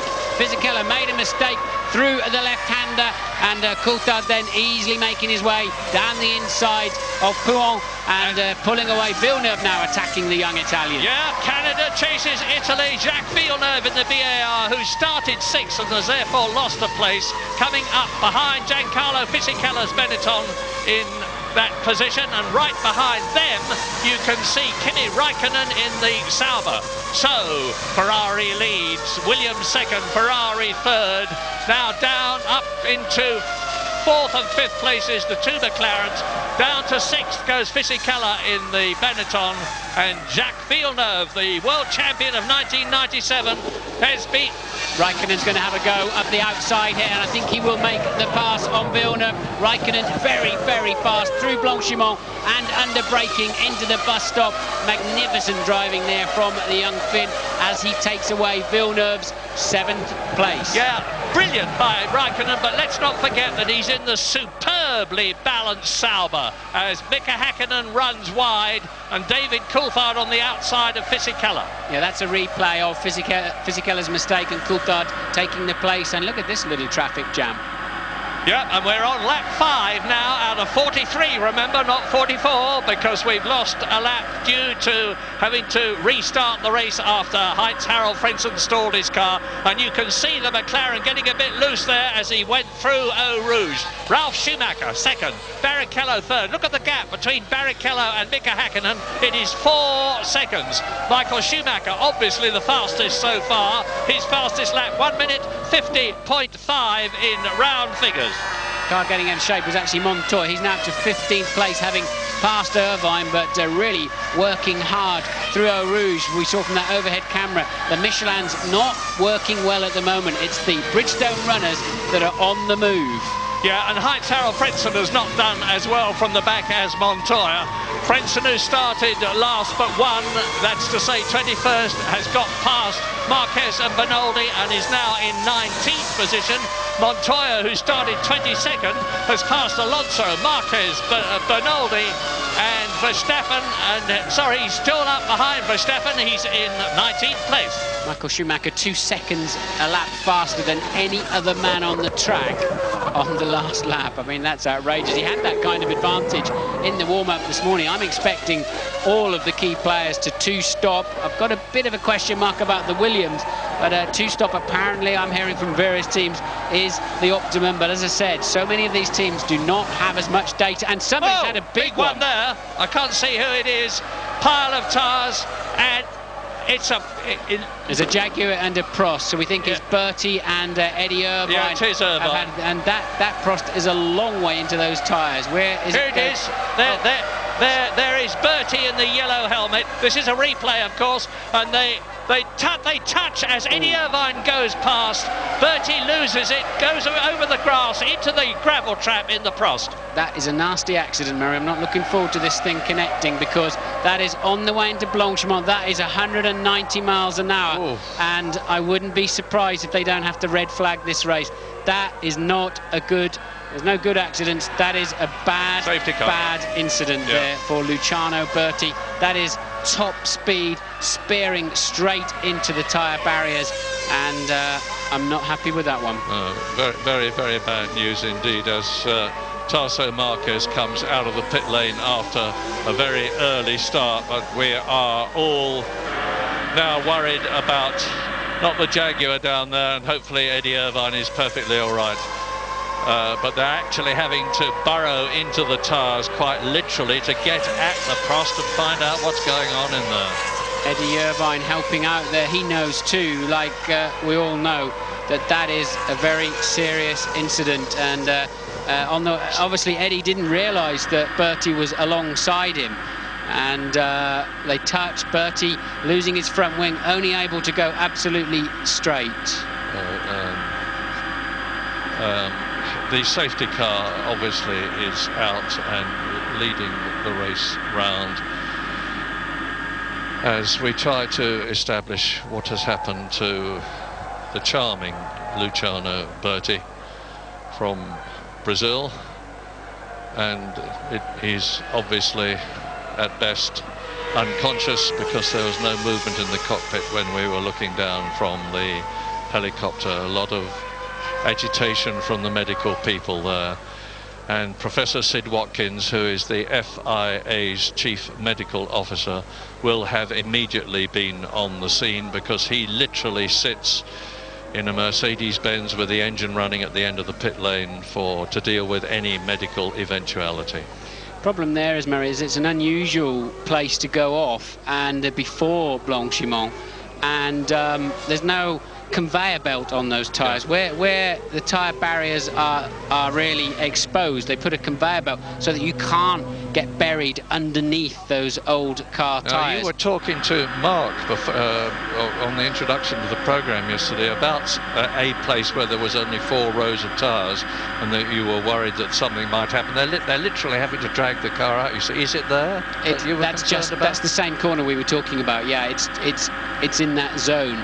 But that is highly unusual to crash on the way in. He's missed the end of the gravel trap, look, effectively, and the little bit of gravel he did hit just sent the car up into the air. So virtually unabated speed that he connected with that barrier. And what's worse is the car didn't ricochet out and let more energy. There's a replay. You let see, more energy dissipate. Bertie on the inside of Eddie Irvine. As Eddie turns in to take his line, he had no alternative there, which removed the front wing and the barge board, and he goes unabated speed straight over the edge of the gravel trap and the hard grass and into that row of tyres, and he would have been doing, when that accident started, something like 185 miles an hour, and would not have been able to scrub any speed off.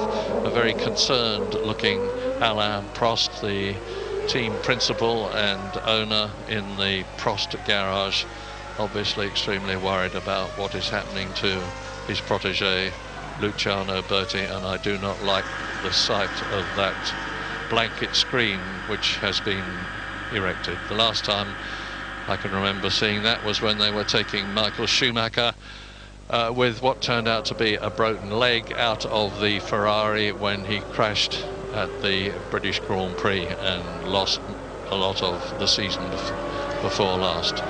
But anyway, the car has now been eased out of the tyre wall.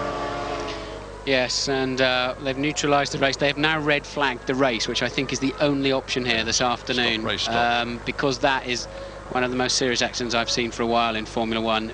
It's the severity of the impact and the lack of flailing around and the energy. That's Irvine in the background, you can see, who had a similarly big accident, but that Prost just simply stopped in a very short distance, and they're the ones that really do some damage. But I keep seeing a yellow helmet in there that looks not dissimilar to Bertie's, but that's on a corner safety worker. So Luciano Berti then, I mean, it will be no surprise if he's unconscious, Murray, anyway, because the sheer energy involved in that impact was enormous. But let's hope it's... And looking on the bright side, as one must, I remember David Purley in the Lec car, who had Formula One car, which had a most enormous head-on, flat-out crash, and the total length of the car was reduced, and I'm not joking, to about 3 feet, and David Purley, after suffering really awful injuries, made a complete recovery. So just to summarise, the race has been stopped on lap 6 out of 43 in Belgium, after Eddie Irvine in the Jaguar and Luciano Berti in the Prost had a collision as they were exiting the 190-mile-an-hour Blanchimont corner, which resulted in Berti leaving the track at great speed and going virtually straight head-on into the Armco. For what it's worth, Michael Schumacher was leading his brother Ralph by 0.8 of a second in this what was to be 43-lap race, with Barrichello, Häkkinen, Coulthard and Fisichella completing the rest of the top 6. Ralf Schumacher talking to Michael. Yeah, they'll be discussing the incident. Michael 5 seconds slower on that last lap. He'd lost 5 seconds of the lead. Clearly responded to the safety car boards that had been put out and the yellow flags before we went into a red flag procedure. And that procedure is all about reforming on the grid in no particular order at this stage. There is a line where they go to and wait for a restart procedure, and they seem as if they're now able to get Luciano Berti towards the ambulance. When people say to me, what has changed most in your time in Formula One, I always say safety. And one of the dramatically improved safety situations now, of course, is that the cars all have this removable seat, a special seat which can be lifted out with the driver in it, so that you no longer have to pull and tug at the driver's arms and try to get his helmet off. All the necessary splints and things will have been put into position, and then Berti will have been lifted out of the car, and it looked to me as though he had been lifted out of the car and was being put into the ambulance on that last shot we saw. And that is Kimi Räikkönen running in, because his car was stopped, has been stopped in the loop after turn 22, and turn 22 is the bus stop. So Kimi Räikkönen, for some reason, running in as the stretcher there is carried away. Pointless. He will not be allowed to start the race in the spare car. The race is way too old to be introducing spare cars into the equation. But what bothers me about the Luciano Berti incident is that those tyres can come into the cockpit. I remember going off in Manicourt at the hairpin once like that with a suspension failure, and at a lower speed. And the tyres tend to come up the nose and come into the cockpit, and of course to a certain extent you are exposed in that situation. So although since the appalling accident which resulted in the loss of Ayrton Senna at the San Marino Grand Prix in 1994, the cockpit sides have been very much lifted. Here's a replay. You see Eddie Irvine trying to take his racing line as Berti is alongside him, and that was the collision. Yeah, I don't want to see too many more replays of this one, please. Eddie Irvine also having a sizable accident, but clearly he's okay. Yeah. Well, there we are. You can see that they are slowly making their way towards the special car there, and we can but hope that all is going to be well for Luciano long term. He had a dramatic enough season before this, because he started off with Jaguar, of course, and then lost his place in the Jaguar team and was seconded to the Prost team.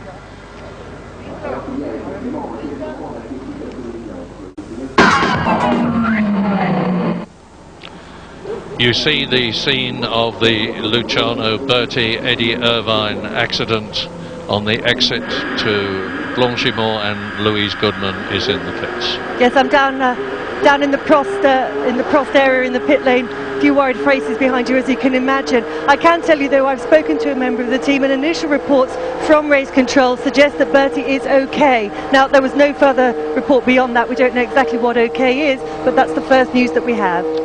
Well, it would appear that they have got the Brazilian into the ambulance now from the pictures we're looking at. Eddie Irvine's still down there. And as so very often happens, I remember when James Hunt and when Ronnie Peterson crashed at Monza in 1978, the race that sadly took his life.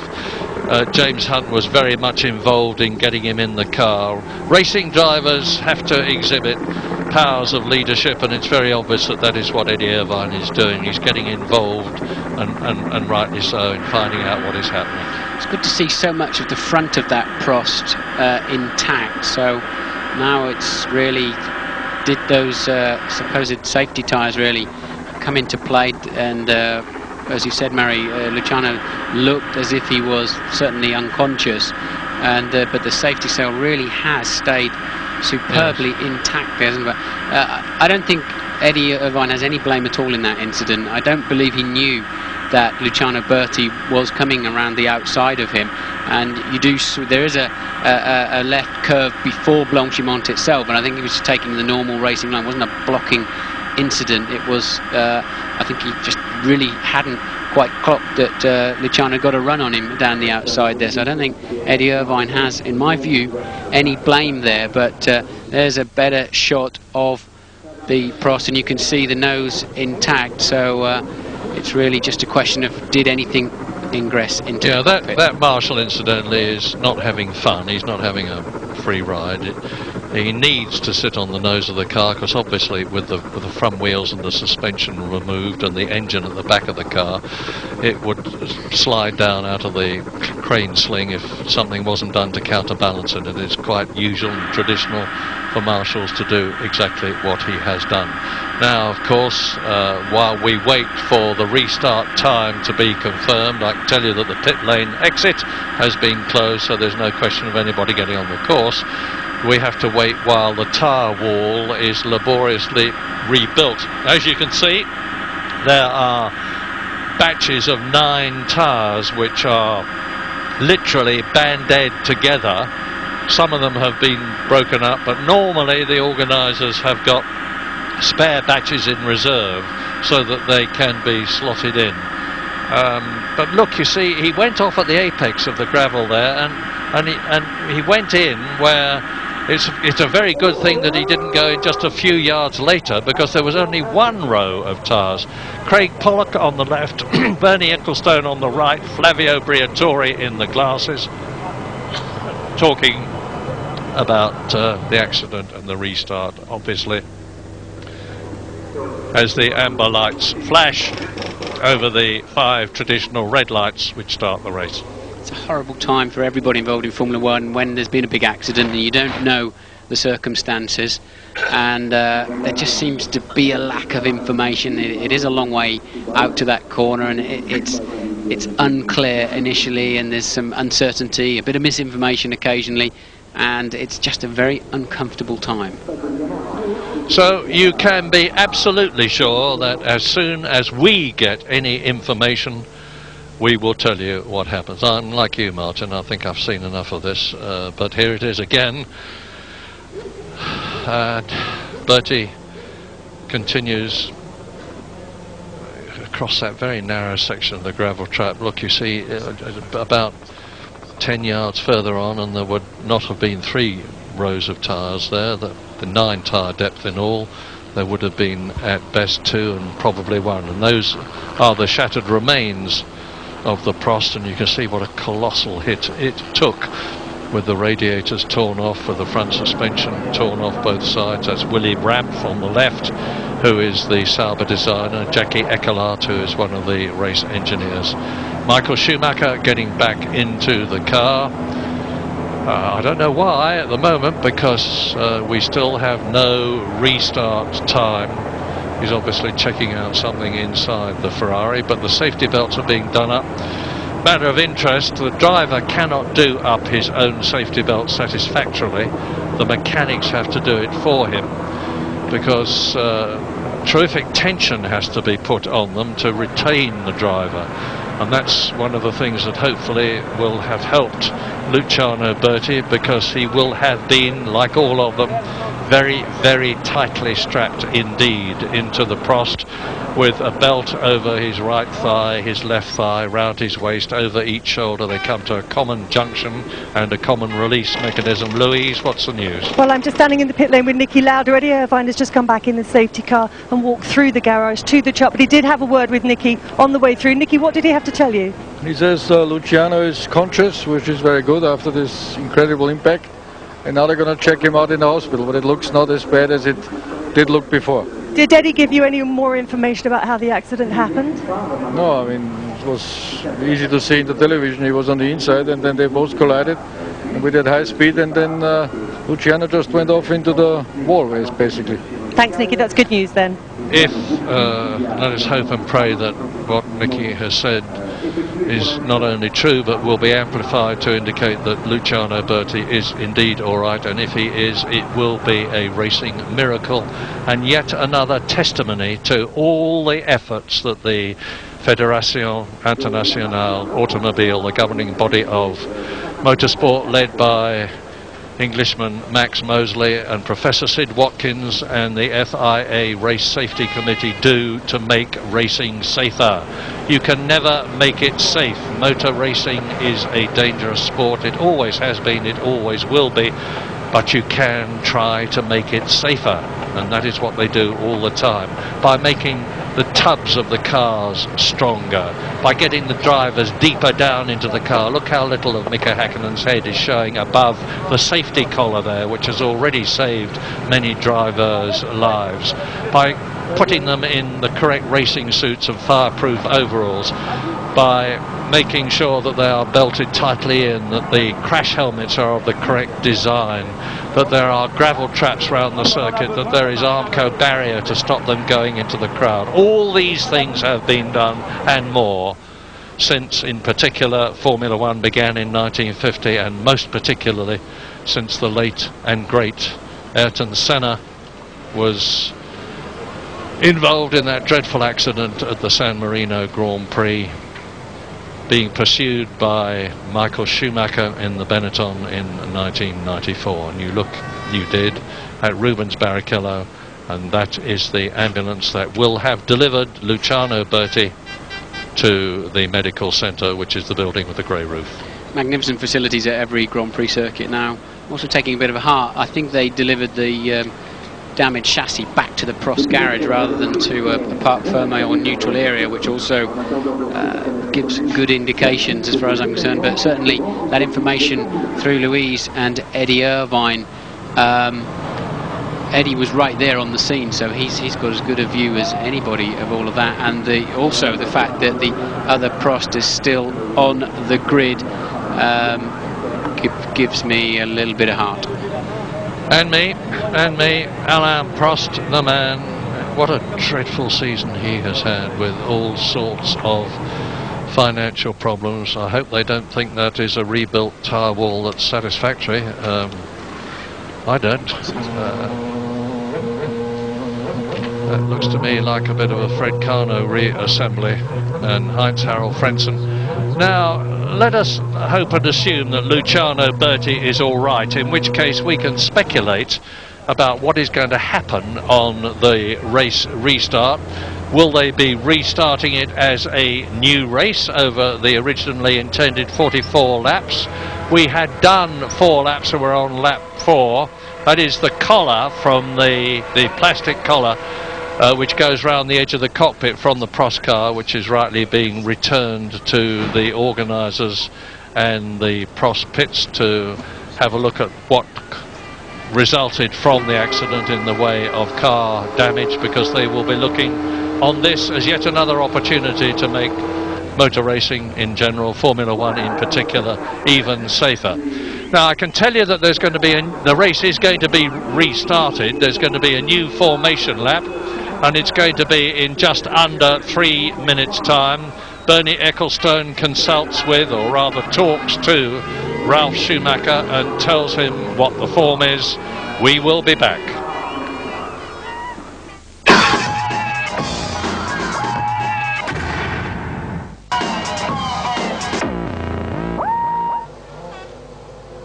With 4 full laps completed, there is the new grid. This bizarre thing going on at the front of the grid. Ralf Schumacher is still up on jacks. The mechanics had to get off in that 15-second period, otherwise he'll get a stop and go. But he'll start from the back of the grid. He's still on the jacks. They've got their synchronization of the procedure wrong. And there is Ralf, absolutely, I've never seen this before, stranded on his own jacks as they were preparing to put the car back down on the ground. They had to clear the grid. They got caught out by the 15-second rule.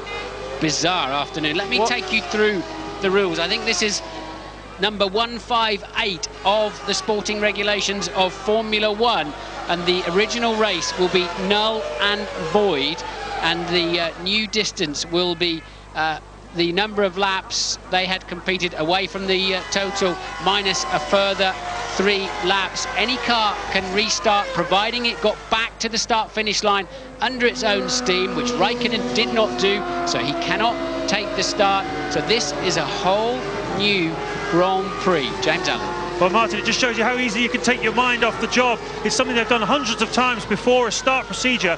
But what happened was all mechanics left the grid. Even Ralf didn't realise that he was still 6 inches up in the air. And believe it or not, Ferrari mechanics were whistling and waving at them, telling them, hey, your man's still up on the jacks, he can't start.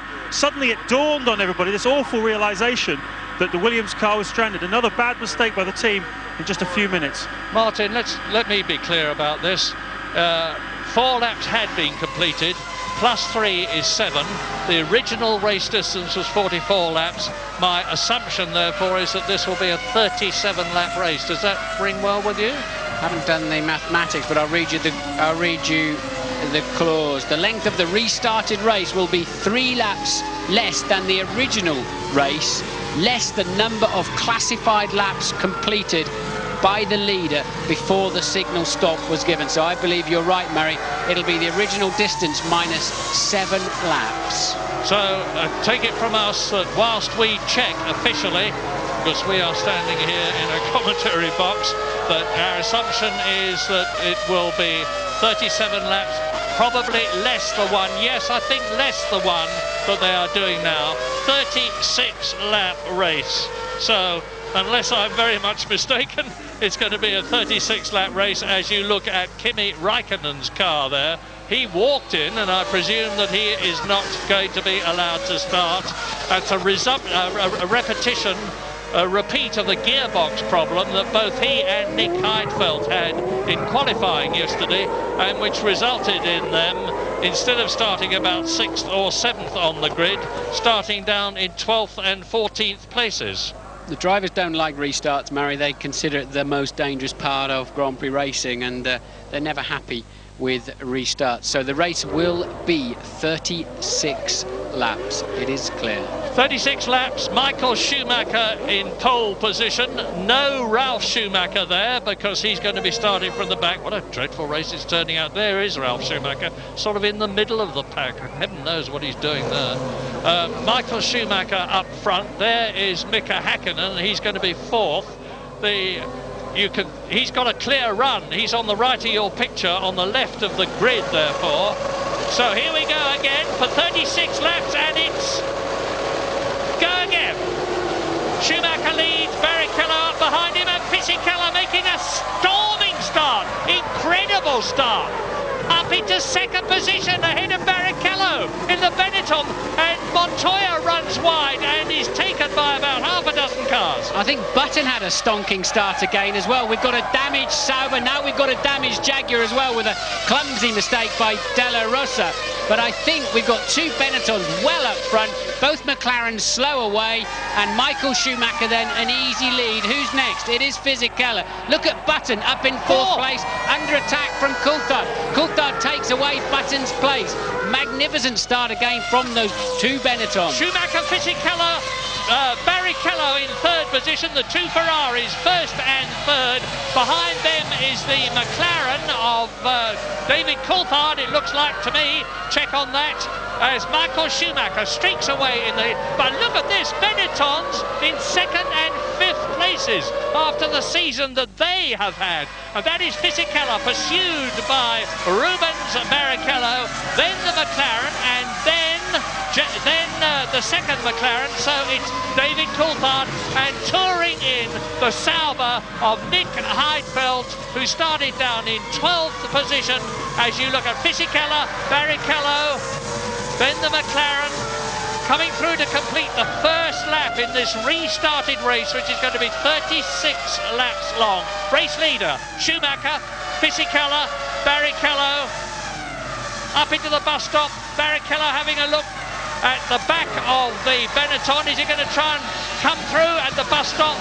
No, but Fisichella chops him off, and into and out of the bus stop they go now. Through to complete the lap, and Button holds his position. Michael Schumacher is now on lap 6 because that is the situation. Remember, they had already done 4 laps, and the race order now: Schumacher, Barrichello, Ferrari, and our screens go blank. This is turning out to be a pretty trying afternoon for all sorts of people, especially Nick Heidfeld, who is out of the race. So both Saubers are missing now. Kimi Räikkönen did not restart. Nick Heidfeld is out of the race. Michael Schumacher is through, and this is the battle for second. Yes, and there you see the two Williams towards the back of the field. That will be for about 12th and 13th place, I would guess. We've got no data up here at the moment. After their different traumas, Montoya stalling in the first race, and Ralph being jacked up and stranded for the second race. I believe also Häkkinen has passed Jenson Button. So we've got a McLaren third and fourth now. Sorry, it's going to be fourth and fifth, isn't it? Well, I had thought I'd seen it all, but I have never seen anything like this. I've never seen a grid with a car with all 4 wheels off the ground as the rest of them leave. And here is the battle for second. Fisichella pursued by Barrichello, with Michael Schumacher out on his own in front. Then the two McLarens of Häkkinen and David Coulthard, and that is Barrichello. It's Coulthard and Häkkinen and Montoya out. Will he ever win a Grand Prix? He was absolutely sensational yesterday in qualifying for yet another pole position. He just cannot get to the end of a Grand Prix. You know, these modern engines, so highly stressed and overheated, are very, very sensitive and delicate. And of course, they've started and then started again, and then started again.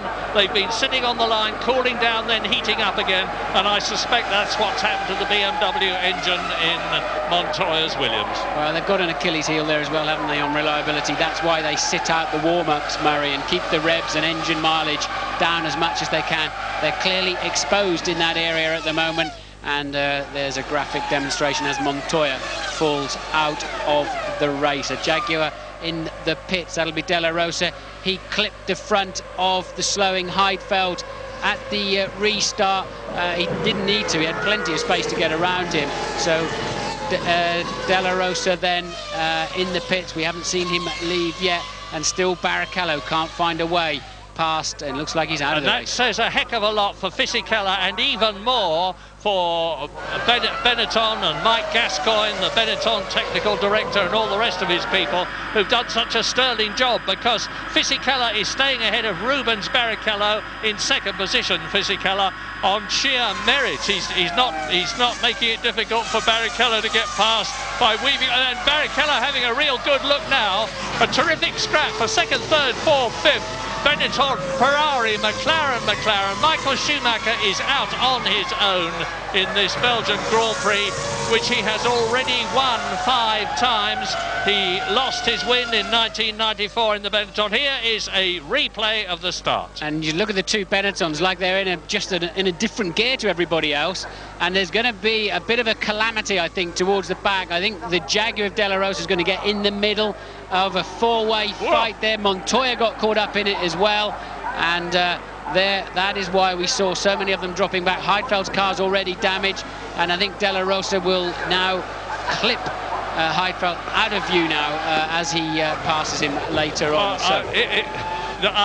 The old belt and braces policy, which I've operated in the past, is not working now. We rely on modern technology in the commentary box to tell us what is happening in the race. All the cars have electronic senders on them, as a result of which positions and gaps and all that sort of thing are relayed onto a television screen in front of us, which enables us to keep you in touch, and that is now completely missing. All I can tell you is that Schumacher leads, that Barrichello is having a real good look at Fisichella, corner by corner, lap by lap, to try and make it Ferrari 1-2, that the two McLarens are not actually making up any ground at all on Rubens Barrichello in front of them. And this is a circuit where you can pass. It's not like Hungary, where you can't get past anywhere. There are passing places, but you've got to be right up behind them. Well, we saw enough passes already in the first part of this afternoon's events, didn't we? But I think the timing monitors have gone away. We're on board with Frentzen, who would have started again towards the back of the field. I think they've taken the timing monitors away at the moment, Murray. They were showing the wrong number of laps remaining in this race. They'll have to square that up after the red flag situation. I'm expecting he'll be back again with us soon. We've no idea where Frentzen is. It looks like he's having a sort of test. He's all out on his own. He's having a test day out there, isn't he? Sunday afternoon run at Spa-Francorchamps, and those brown marks on the circuit, incidentally, are from the plank underneath the cars. They all have a composition plank underneath, and if it is rubbed too much and reduces the ride height of the car too much, they can be excluded, and it was for that very reason that Michael Schumacher was excluded and lost his race win in 1994 in the Benetton. So there's the good news. We've now done 4 laps of this 36-lap race, which was originally going to be 44 laps. And the leader, we don't need telling that, was Michael Schumacher. 32 laps still to go. That's a long, long way. And there's not so many cars left in this race. We're with Heinz-Harald Frentzen, trying desperately to regain the situation that he had earlier on when he was to start 4th on the grid. But as you see, there's an enormous track gap between him and whoever it is in front of him. So just to recap, the first race was stopped after an enormous accident with Luciano Berti in the Prost. And we see the arrows of Bernoldi. They're defending heavily against the BAR, I suspect, of Panis, with Ralf Schumacher now coming up behind them. We have the timing screens back. That is a scrap for 6th position. Now here we are, we're on lap 9 out of 36, and Michael Schumacher, as our screens go blank again, is undoubtedly in there. I don't know why we're not seeing Schumacher. It's good to concentrate on this battle for 2nd position, and there are now 15 cars left out of the ones that started the 2nd time. Schumacher has got a 10-second lead over the battle we keep seeing and that we're looking at now. Fisichella 2nd, Barrichello 3rd, Coulthard 4th, Hakkinen in 5th position. Jarno Trulli has worked his way up from originally way down on the grid in the Jordan, the Italian. He started 16th and he's now in 6th position. He's gained 10 places. His teammate Jean Alesi in the 2nd Jordan is 7th. And Jenson Button in the 2nd Benetton with his teammate Fisichella 2nd is now 8th. And the rest of the 10 are Jacques Villeneuve and Verstappen. Yeah, Ralf Schumacher, the reason the screens were now going, he's 12th, he wasn't 6th, where they were showing him, Murray. So Ralf Schumacher squabbling around with Panis at the back of the field and Verstappen. But I don't know what Button's problem is, but he's certainly falling back. But Trulli's on the move. Trulli's actually catching the 2 McLarens at the moment. That's why you can see the yellow Jordan in the background, and Alesi a little bit further behind too. So Fisichella holding his own though, Murray. Yeah, and if Michael Schumacher can stay there, and goodness, if there's one thing that the Ferrari tends to be, as well as the quickest car, is the most reliable. And we see now Olivier Panis battling with Jos Verstappen. Verstappen in the arrows is 10th. Behind him in the BAR, the white car, is Olivier Panis, and Jacques Villeneuve is down there as well. In fact, Jacques Villeneuve is ahead of Verstappen. Villeneuve is 9th, Verstappen is 10th. No, Verstappen's got ahead. So Verstappen is now in 9th position, as Jacques Villeneuve there dives through and takes Button and 8th position in the process. Yeah, it was Panis, the BAO we're looking at before. Just to finish my report on Luciano Berti, we heard from Eddie Irvine, who was involved in the incident, that he appeared to be conscious. We have no further news. We'll let you know as soon as we get some. Your leader then, Michael Schumacher, 12.2 seconds ahead last time around. He's lapping still 1.5 to 2 seconds faster than any other man on the racetrack. A 49.9 that time around. 1 minute 49.9, and he's just romping away, isn't he? Yeah, 1 minute 49.9, and the previous lap record was that of Jacques Villeneuve in 1:52.6. So, and that was in 1997 in the Williams. So Schumacher's nearly 3 seconds faster than the previous lap record. Jarno Trulli is in the pits, just going past our window here, and this was Villeneuve shaping up to take Jenson Button into the long left-hander of Pouhon, as it's called. And unusual to see Formula One cars overtaking into there. And there then is Jarno Trulli's Jordan. So whether he picked up a puncture or what, we don't know. But Trulli, unless he was 3-stopping this afternoon, highly unlikely, I would have thought. I do not believe that was a scheduled stop. Well, with 14 cars out of the 18 that started still running, let's try to bring you up to date with what happened to the people who have already left the race. Dick Heidfeld stopped very earlier on. You've seen Pedro de la Rosa, who has retired. Montoya has stopped with that blown engine from the look of it. He was in 16th place. He's now 5 laps down as the rest of them pull away. The top 15, 3 retirements therefore. The top 15 are still all on the same lap. Tasso Marquez is last. And Ralf Schumacher has worked his way up to 12th position. He's lapping in about 1 minute 54.5, but then so are all the cars ahead of him up to 8th position. So he's got a real battle on his hands. We're looking at him now as he closes up on Olivier Panis. You are looking at the battle now between Verstappen, Panis and Ralf Schumacher, who was on jacks and is now carving his way through the field. He's in 12th place.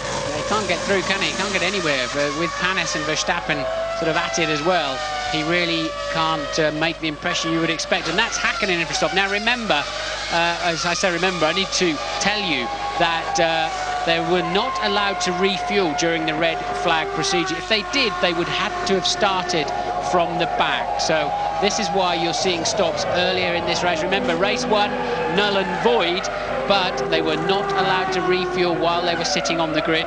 So this is effectively the first stops. I think maybe Trulli's was a scheduled one then. This is the first stops had we been on the full Grand Prix distance. Hope that makes sense. And that is lap 8 out of 36. And you can see the Jordan has been in, and out he goes. And meantime, Rubens Barrichello has then now come pouring into the pits and out again. That's Olivier Panis, who was with Verstappen. And it's going to take a little time for this race to settle down. Of course, all the teams will have had to dramatically revise their strategies. As you can see, Fisichella is still staying ahead of Barrichello, and it's lovely to be able to talk about a different car, a different team up front. Benetton, that did so well with Michael Schumacher in 94 and 95, are now doing jolly well in this race with Fisichella in 2nd place and Button 8th. So we were just picking up a while back there, Ralf Schumacher attacking Verstappen. He has now passed him. Panis, of course, has pitted for his first stop of the afternoon.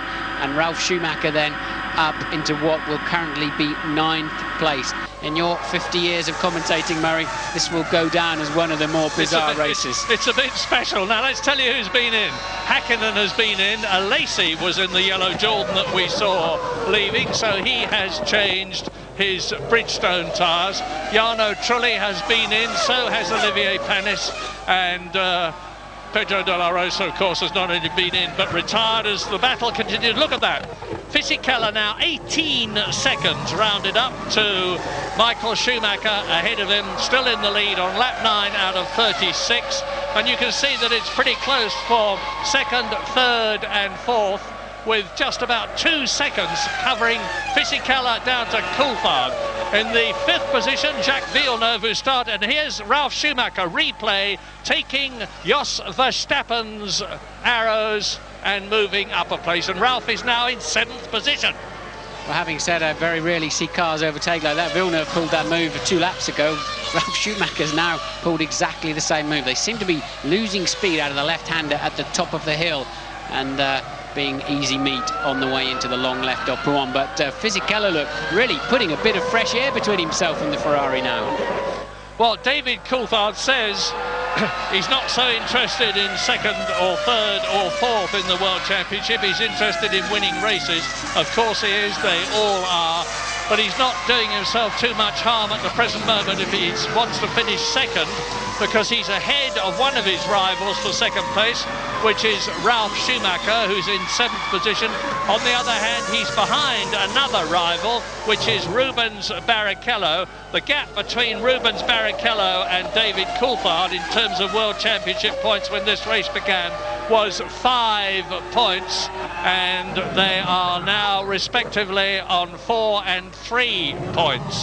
So Barrichello is pulling away from Coulthard a bit for 2nd place in the championship. We're on lap 10 out of 36. Into the pits comes the Ferrari, and James Allen is there to receive it. Barrichello. Thank you, Murray. A very curious situation, of course, because the whole race has been messed up. Normally speaking, 2-stopper, they would have come in around about lap 17. If you add together all the parade laps they've had, plus the racing laps, it's more or less about 17. There should be 50 kilos of fuel going in, around about 8 seconds. But what the people who really benefited here are the people who started out the race with a 1-stop fuel load, because they'll get into the window shortly where they can fuel the thing once and keep going, and they will really have benefited. We'll find out who they are shortly. Thanks for that, James. A good bit of strategy reading. We need all the help we can get. And here is Jacques Villeneuve in from 6th position. He was just 2.5 seconds ahead of Häkkinen, who has stopped, so therefore Häkkinen should have moved up. We'll wait and see on the track. And there is the Ferrari of race leader Michael Schumacher on his 10th lap, 20 seconds ahead of Fisichella. And look at Barrichello there. Häkkinen did get out of the pits ahead of Barrichello, even if Häkkinen's now under pressure.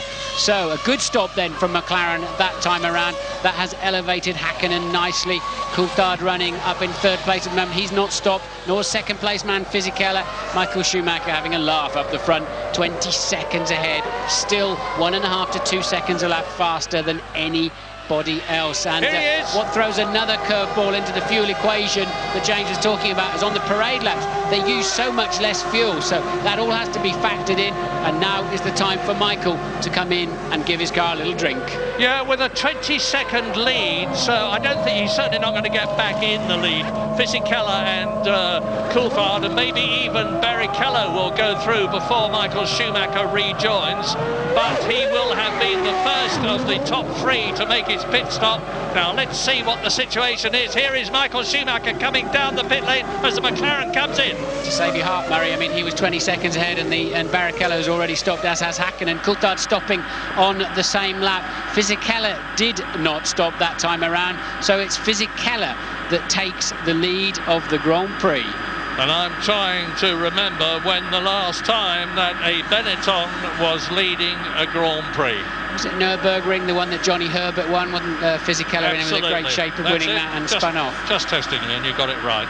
Johnny Herbert then, and lap 11 out of 36. Fisichella, who has not stopped, leads Michael Schumacher, who has stopped, and there to prove it is the German in the Ferrari behind the Italian in the Benetton. And if Michael Schumacher can just keep it going, he will be making history here today in Belgium by winning the Belgian Grand Prix for the 6th time, for the 5th time officially. Having lost one of those victories, and to become the greatest Grand Prix driver of all time in terms of the number of victories by winning 52 races in comparison with Alain Prost's 51. But, as I always say, there's many a slip twixt cup and lip, and there's a long way to go. Well, he wasn't short of fuel, was he, Fisichella? He's fueled the longest of anybody with the exception of Frentzen, who's way down in 10th place. So those Benettons leaping off the line like that was not a fuel situation. They've clearly got some fantastic new launch control. And now then, Fisichella takes to that extended pit lane. It's very, very long on the speed limiter here. Michael will, of course, then regain the lead. Where will Fisichella come out? Will it be ahead of Barrichello, Häkkinen? And where did Coulthard rejoin the track? We haven't been able to see yet. We haven't picked them up. It's going to be very tight between those four as to who made or lost in this current round of pit stops. Yeah, let's remember that it's a Renault engine behind Fisichella. Renault were the first with a turbo engine and they made it work, and they were first with air valves and they made them work. It's Coulthard going, so Coulthard's through then for Fisichella. No, he's not. Fisichella take obviously the shorter route around the inside. So Coulthard did stay out ahead of Häkkinen. Barrichello was the big loser. Fisichella maintains second position. Terrific bit of driving, and just to complete what Renault have done, they were the first with a V10 and now everybody uses them. So I think it was a matter of time before Renault got their new, very, very special, and it's so special we don't really know what's in it, engine right, and it looks as though they're getting there now.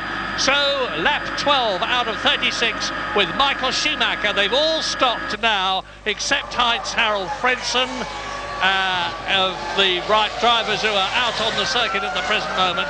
Michael Schumacher leading the Belgian Grand Prix, which was started 3 times. Fisichella second ahead of David Coulthard. There they are on the track. Behind them is Mika Häkkinen, just 2.7 seconds behind his teammate in 4th position. 5th is Rubens Barrichello, who, as Martin said, was the man who suffered. There he is. And Jarno Trulli in the Jordan is in 6th position. 28 seconds covers the top 6. Olivier Panis has received a stop-and-go penalty for crossing the white line on the pit exit. We saw the same happen to Ralf Schumacher back at the European Grand Prix at the Nürburgring. So Panis then with a stop-go penalty, but that is not bothering these front runners. And Fisichella then on the Michelin shod Benetton is definitely able to hold his own up against that company. So Michael Schumacher then leads from Fisichella, David Coulthard, Häkkinen, Barrichello, Jarno Trulli makes up the top 6.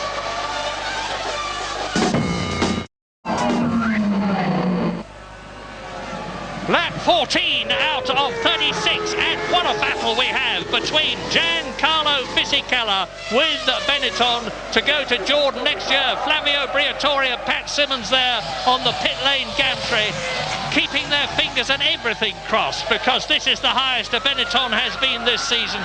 It is there by right. Fisichella is driving a magnificent race. Take us round with him, Martin.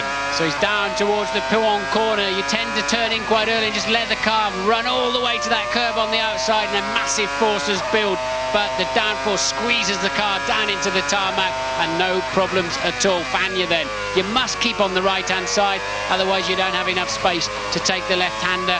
Rumble strip on the right you can use, and this is a tricky little corner, the first part of Stavolo, but doesn't his car appear to be working well?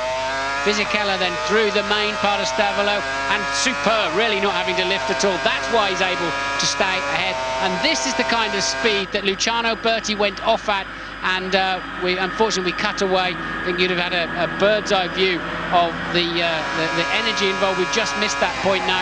Into the bus stop then for Fisichella. Clump those curbs, the cone stop, you're taking too much of it. The exit is easy now, you can hear the car bouncing on the sawtooth curbs. Traction control cutting in, another lap completed, and Coulthard now 0.7 of a second behind. So Renault, who perfected the turbo engine, Renault who perfected the air valves, Renault who did the V10, Renault who've got this magic engine which they've been working so hard on during the season in Fisichella and Button's cars, are keeping ahead of the fabled Mercedes-Benz powered McLaren of David Coulthard and Mika Häkkinen, who are 3rd and 4th. This is very, very significant what we are seeing now, and it bodes well for the 2002 season. And well, remember in the first race, which is of course now null and void, Coulthard did pass Fisichella up into Lecumbe. When he got in the slipstream, he had a superior straight line speed, but right now Fisichella is very strong out of La Source hairpin, and so Coulthard's not getting anywhere near him where he needs to through Eau Rouge. James Allen. is not there. James, we were hoping to hear from James. We're not doing so. So let's just a quick reprise on what's happened in the Belgian Grand Prix so far. Well, it was due to start at 2 o'clock local time, but there was immediately a problem when Heinz-Harald Frentzen in the Prost in a magnificent 4th position on the grid waved his arms to indicate that he had stalled his engine. So the attempt was made to restart the race, only for Juan Pablo Montoya in pole position to suffer the same problem. So then we did get the race going, and ran on lap 5 out of what was going to be a 43-lap race. We had an appalling collision between Luciano Berti's Prost and Eddie Irvine's Jaguar. We still haven't got any official news about the condition of Luciano Berti, otherwise I would have told you. But of course the race was stopped. It's now been restarted. It's a 36-lap race, which was originally going to be a 44-lap race and then a 43-lap race. And we're now on lap 16, which is getting on for half distance. And Michael Schumacher, who started in pole position effectively after his brother Ralph had been left with his Williams on the jacks when everybody else streaked away, Michael Schumacher took the lead and looks as though he is on his way to his 5th official victory in Belgium, his 6th actual victory in Belgium. But this superb battle for 2nd and 3rd and 4th and 5th. And they are separated by about 4 seconds, those two battles. And the first one is something that we would never have expected to see, a battle between Giancarlo Fisichella in the Renault-powered Benetton, who is keeping at bay David Coulthard, who of course is 2nd in the World Championship. And there is that battle. Actually, that is Jenson Button, I think, defending from Ralf Schumacher, locking his right front into Lecombe. Sorry, Murray, I think that is definitely a different battle there.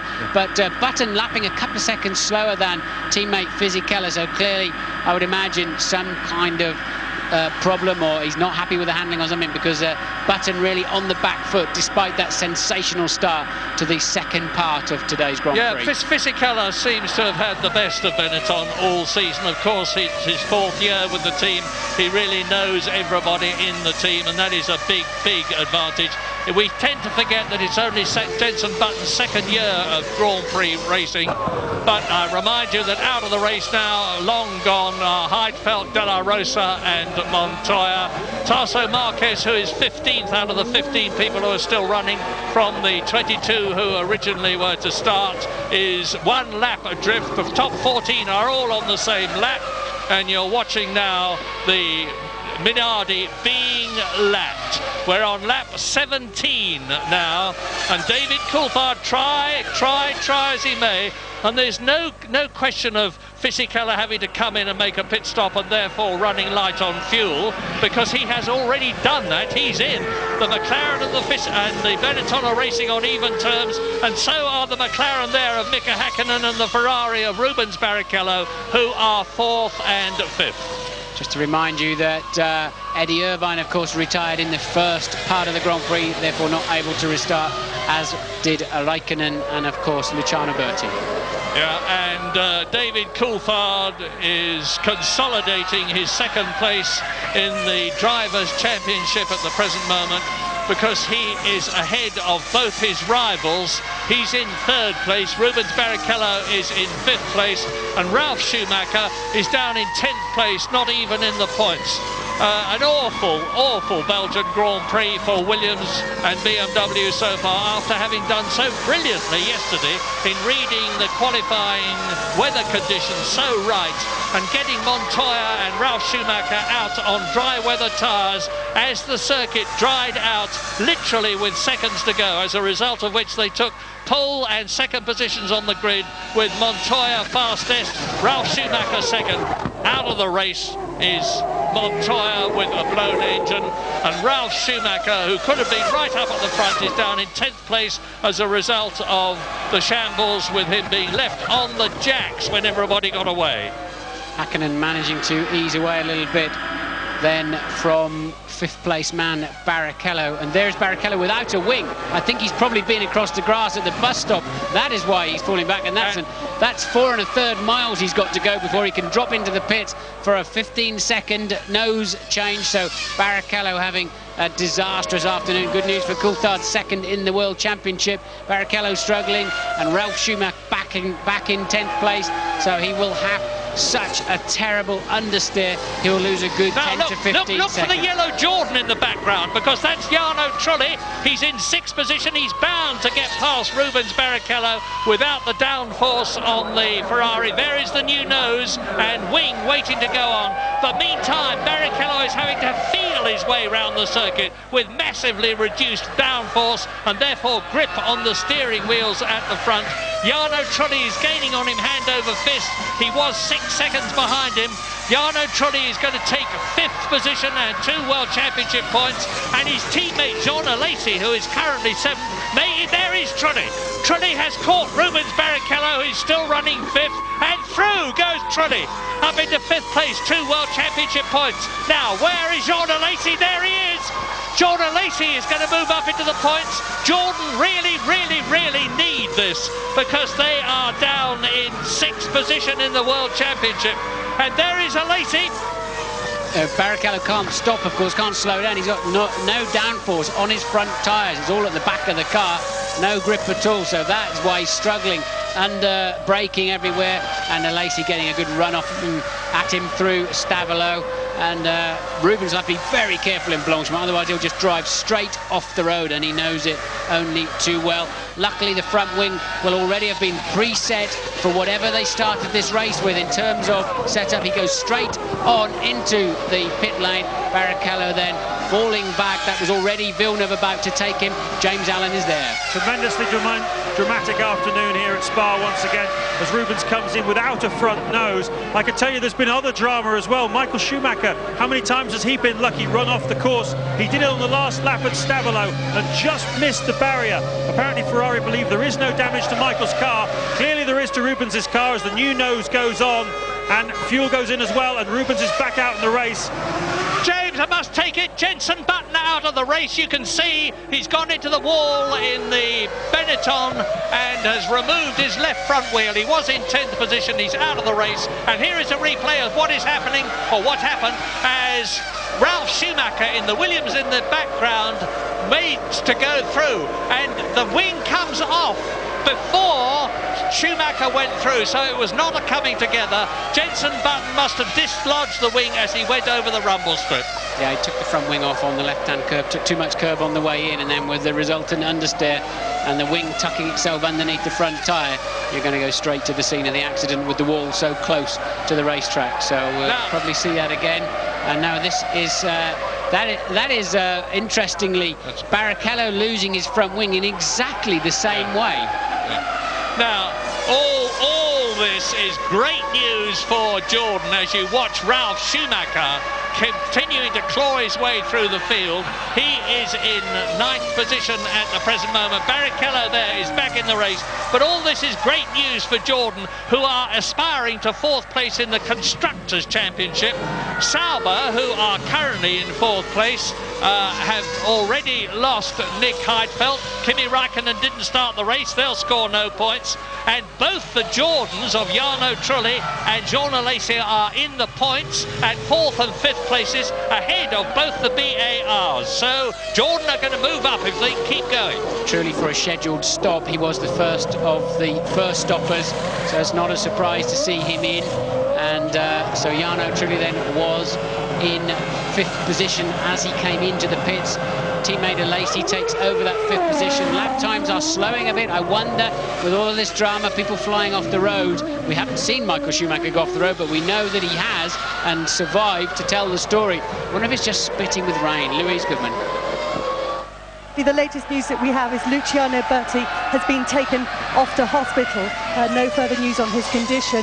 Eddie actually has just walked past me, gone straight into the motorhome. I think he's actually been rather shaken by this incident. He's been in the back of the truck since the accident happened, and as I say, just gone straight into the motorhome. So no further news on Luciano Berti. As soon as we have something official, we'll come back to you. Thank you, Louise. We're on lap 20 out of 36 in this restarted Belgian Grand Prix.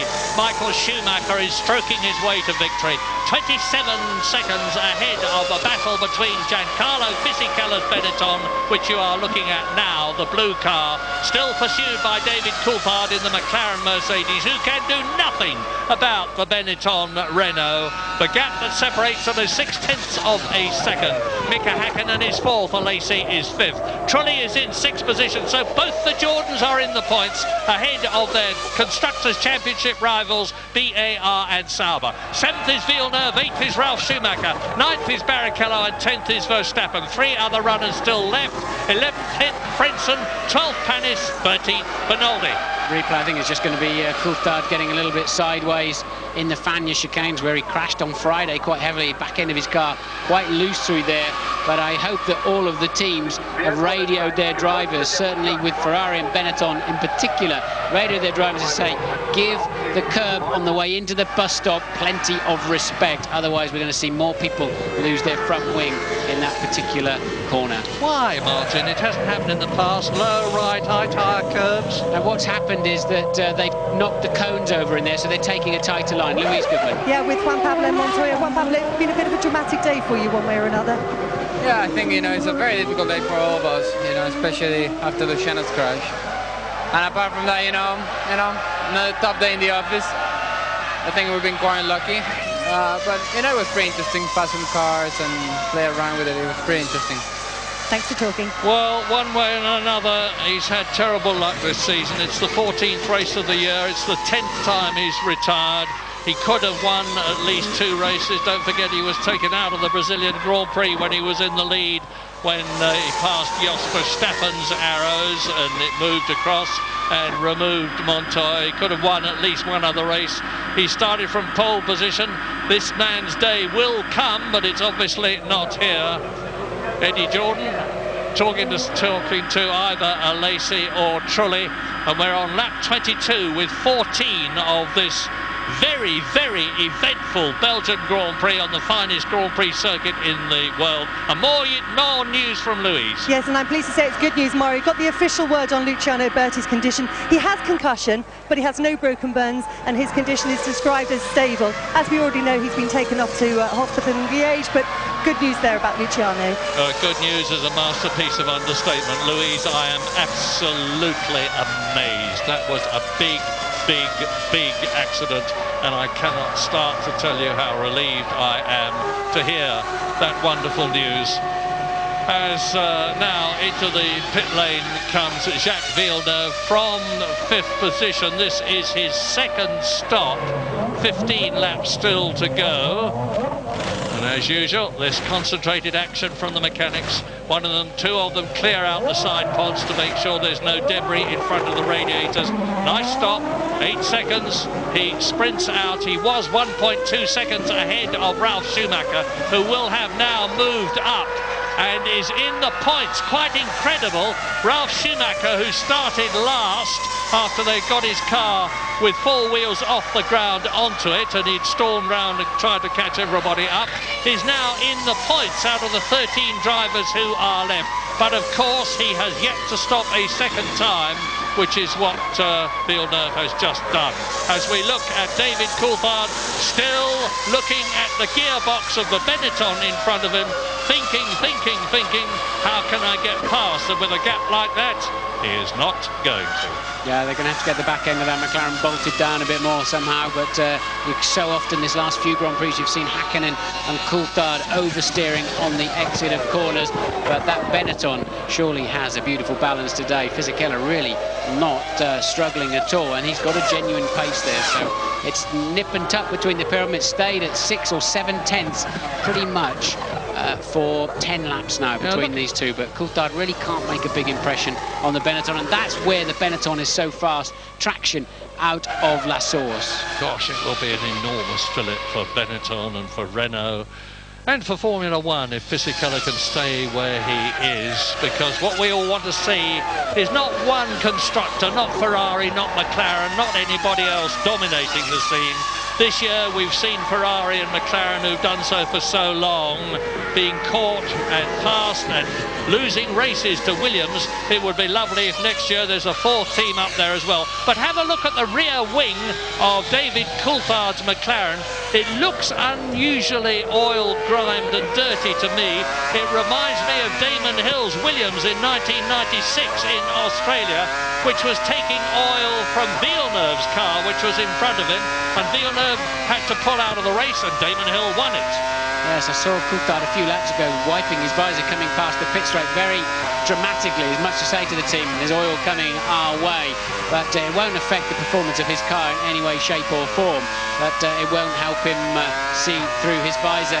I think I can see the Benetton mechanics out in the pit lane, which must only be for Giancarlo Fisichella, because Jenson Button is in the wall and out of the race. So will Fisichella pit at the end of this lap? Michael Schumacher's 29 seconds ahead now, and he's backed his pace off. So Michael with such a big lead, and having had that scare that we've heard about by going off at Stavolo. And where does he go? He does indeed go into the pit lane. Yeah, Giancarlo Fisichella in, David Coulthard not in, so he will move up into second place. And of course this will be the signal for Coulthard to get the hammer down now that he's got Fisichella out of his way, and trying to build up a gap before he has to come in the hope that when he comes out after his stop he will be in front of Fisichella. Time will tell.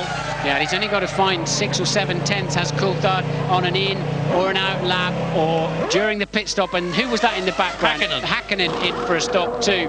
So Coulthard, we know, was fueled. It looked like 3 or 4 laps longer on the first stints, looking at the data here. So Coulthard, we know, can go a little, well, we assume can go a little bit further, yet we don't know how much fuel they put in Coulthard's car at the first stop. Certainly leapfrogged him past the Ferrari of Barrichello, and Hakkinen comes out alongside Ralf Schumacher, who passes him and gets ahead of the McLaren. That is not going to help Mika at all, but Ralf Schumacher moves up a place. This race is really coming alive. We're on lap 24 out of 36.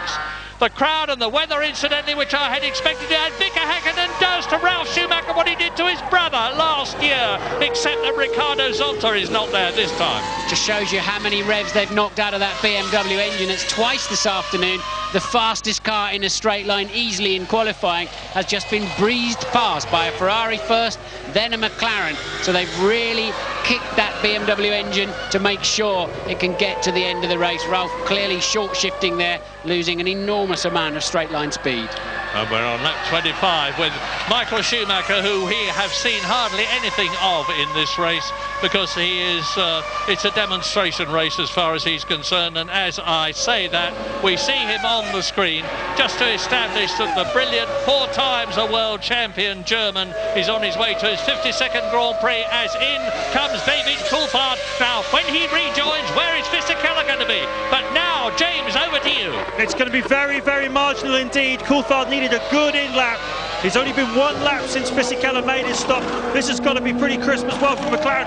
7 seconds they're looking for in a perfect world to try and nip it. Slightly slow off the fuel hose, but he should do it, Murray. Fisichella was 8.4, Coulthard 7.2. Look, look, look, there is Fisichella, and he passes the pit lane exit before, just marginally before David Coulthard. They are in exactly the same positions as they were before the pit stop, and that will be heartbreaking for David Coulthard, who tried so hard when Fisichella had gone into the pits to go faster and be able to get ahead. He has failed. We don't think they changed the tyres on Fisichella's car at the pit stop. We're not absolutely sure. We haven't. They did not change the tyres on Fisichella's car at the pit stop. So quite clearly, he liked the balance of it so much, and the wear rate clearly not that high around here. So on this shortened race, so Fisichella then just fueled up. And can Coulthard do anything about it on this stint, the final stint of the Grand Prix? Bit of a gamble for Fisichella, who is on Michelin tyres, of course. And here is Michael Schumacher coming in for his stop with a lead of 37 seconds. So he can refuel, change all 4 wheels, take his helmet off, have a smoke and a cup of tea, put him on back again and rejoin in the lead. A massive, massive lead and a very slick stop from Ferrari. 7.7 seconds, which is 7/10 of a second faster than the quick one we have just seen. And Michael Schumacher tours out of the pits. He's still going to be in the lead. He has not lost it. And this is his 26th lap. 10 laps coming up at the end of this one for the conclusion of the Belgian Grand Prix, with the positions for second and third still unchanged. And David Coulthard having a real go now. Of course, he's on fresh tyres and Fisichella isn't, and this could make all the difference. David having a bit of a fake look down the inside there. Now let's see if Fisichella's still got a traction advantage. Of course, he's always going to be, he has indeed, hasn't he? But he's always going to be on the throttle one car length earlier. But the Benetton Renault definitely clawing its way out of the slow corners in a very effective manner. Not dissimilar to the way they both left the start line on both the starts this afternoon. But this is where Coulthard passed him in the first race.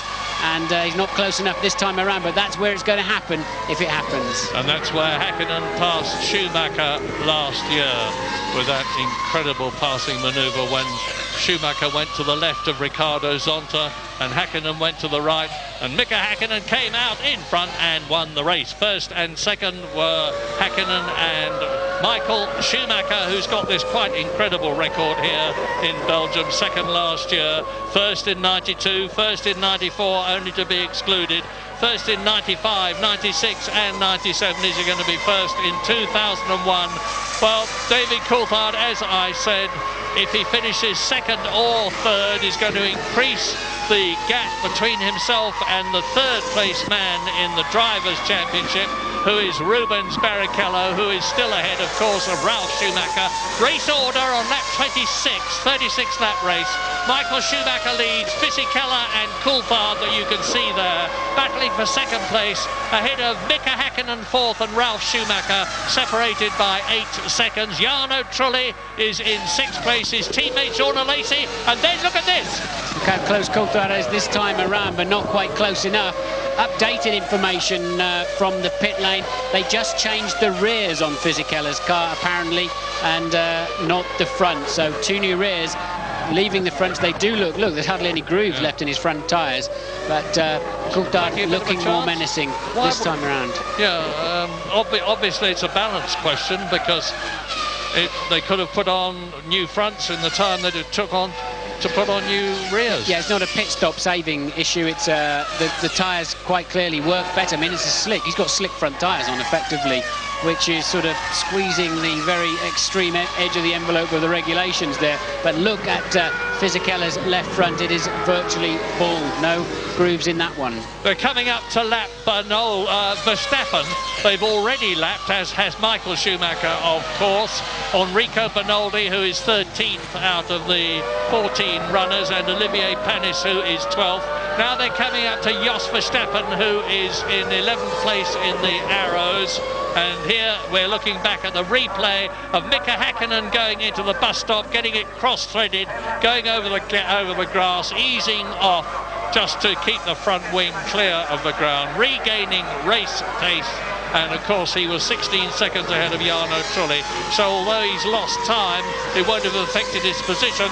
And now Fisichella and Coulthard can see Verstappen's lapped or about to be lapped arrows getting closer and closer.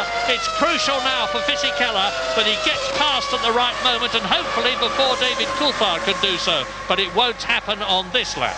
And look how dirty Coulthard's car is from it must be, clearly having followed him so long, from the Benetton of Fisichella. A lot of engine oil, and can Fisichella get to the end of this motor race from a reliability point of view? Certainly from a performance point of view, doesn't have too much of a problem at the moment. But without doubt, in this third sector of the race, it's Coulthard with the faster car, and David, that looks a touch of a squeeze. And they both go through inside the arrows. They shall not pass. The Maginot Line policy from Giancarlo Fisichella in the French engine with the Renault Benetton, and he stays ahead of David Coulthard. What a wonderful season David Coulthard has had. He's had 3 retirements, but he's done so well in all the others. Coulthard's got a good run through Eau Rouge this time around, and can he sweep around the outside? Indeed he can. Beautiful move from David Coulthard. Somehow or other, Fisichella wrong-footed in Eau Rouge. We saw him with a big advantage into Eau Rouge, but somehow he lost it in the middle. Coulthard getting a good slingshot and making it stick around the outside. Now I believe with that faster car, Coulthard will begin to pull away in a clear second place.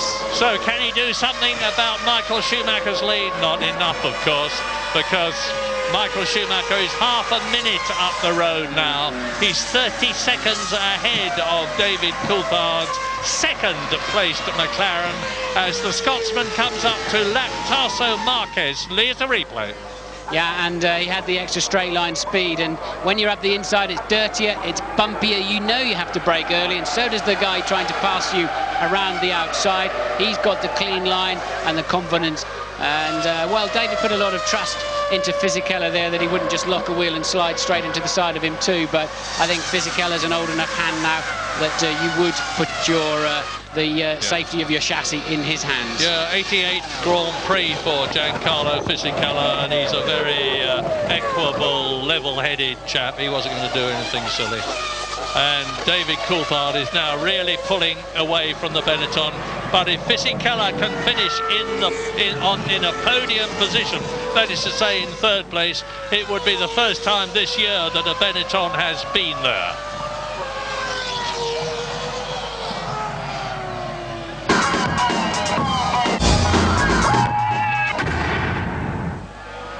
Lap 30 in this 36-lap race in Belgium, and look at this battle for sixth position, the vital one World Championship point.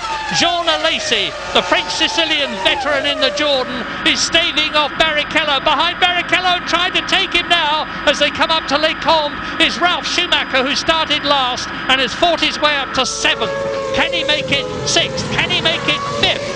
I suspect Ralf Schumacher's been told to rev the engine harder now. He's not going to score any points anyway if he blows up, and he's not going to score points unless he passes at least one of those cars in front of him. So suddenly Ralf Schumacher with more straight line speed now, and Jean Alesi grimly hanging on to try to score an important World Championship point for the Jordan team. His teammate Jarno Trulli 3.7 seconds up the road in 5th place. So Michael Schumacher 30 seconds ahead of Coulthard, who's pulled away 4 seconds from Fisichella. Hakkinen trailing 8 seconds further down from Fisichella. Trulli, Alesi, and this squabble you're looking at now. Yeah, there's no battle for first, second or third places with 6 laps to go, including the one they are on.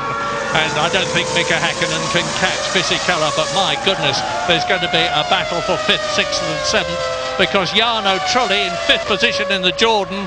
Oh no, he's well clear of Jean Alesi.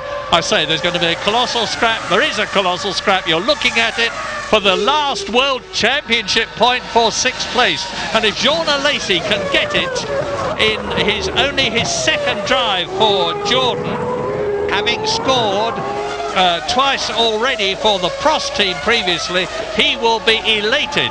He's famous for taking off his helmet and throwing it into the crowd. Helmets don't cost all that much, but they're full of extremely expensive radio equipment, and I don't think Jordan would have been expecting him to be in a position to do it.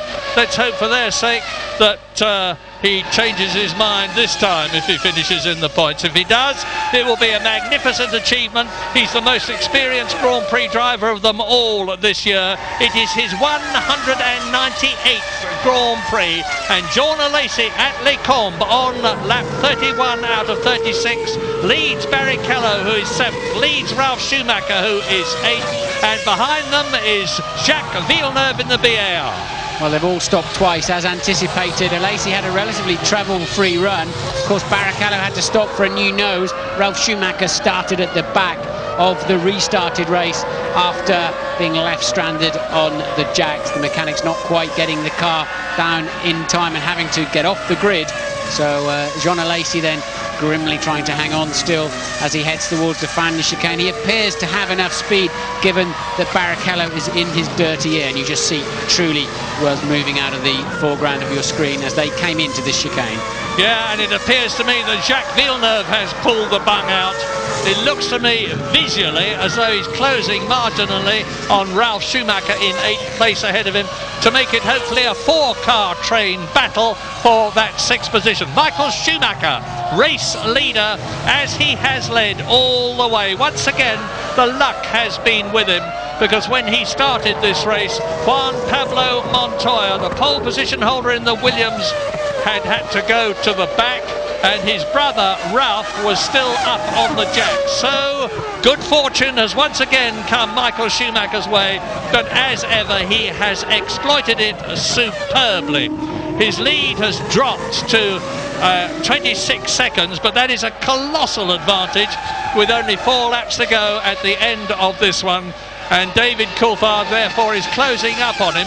In fact, on the previous lap he was about 2.5 seconds faster, but I'm sure that's because Michael Schumacher, experienced as he is pacing himself. Barrichello in a very good position there. Jean Alesi necessarily having to defend his line, and well, I really thought Jean would just spear forwards there and be the last of the late breakers. Didn't do so. Probably didn't defend as aggressively as I expected Alesi to be, given that it's for the final point of the afternoon. No point finishing 7th in any Grand Prix, especially this one. So Barrichello moves into an all-important point-scoring position.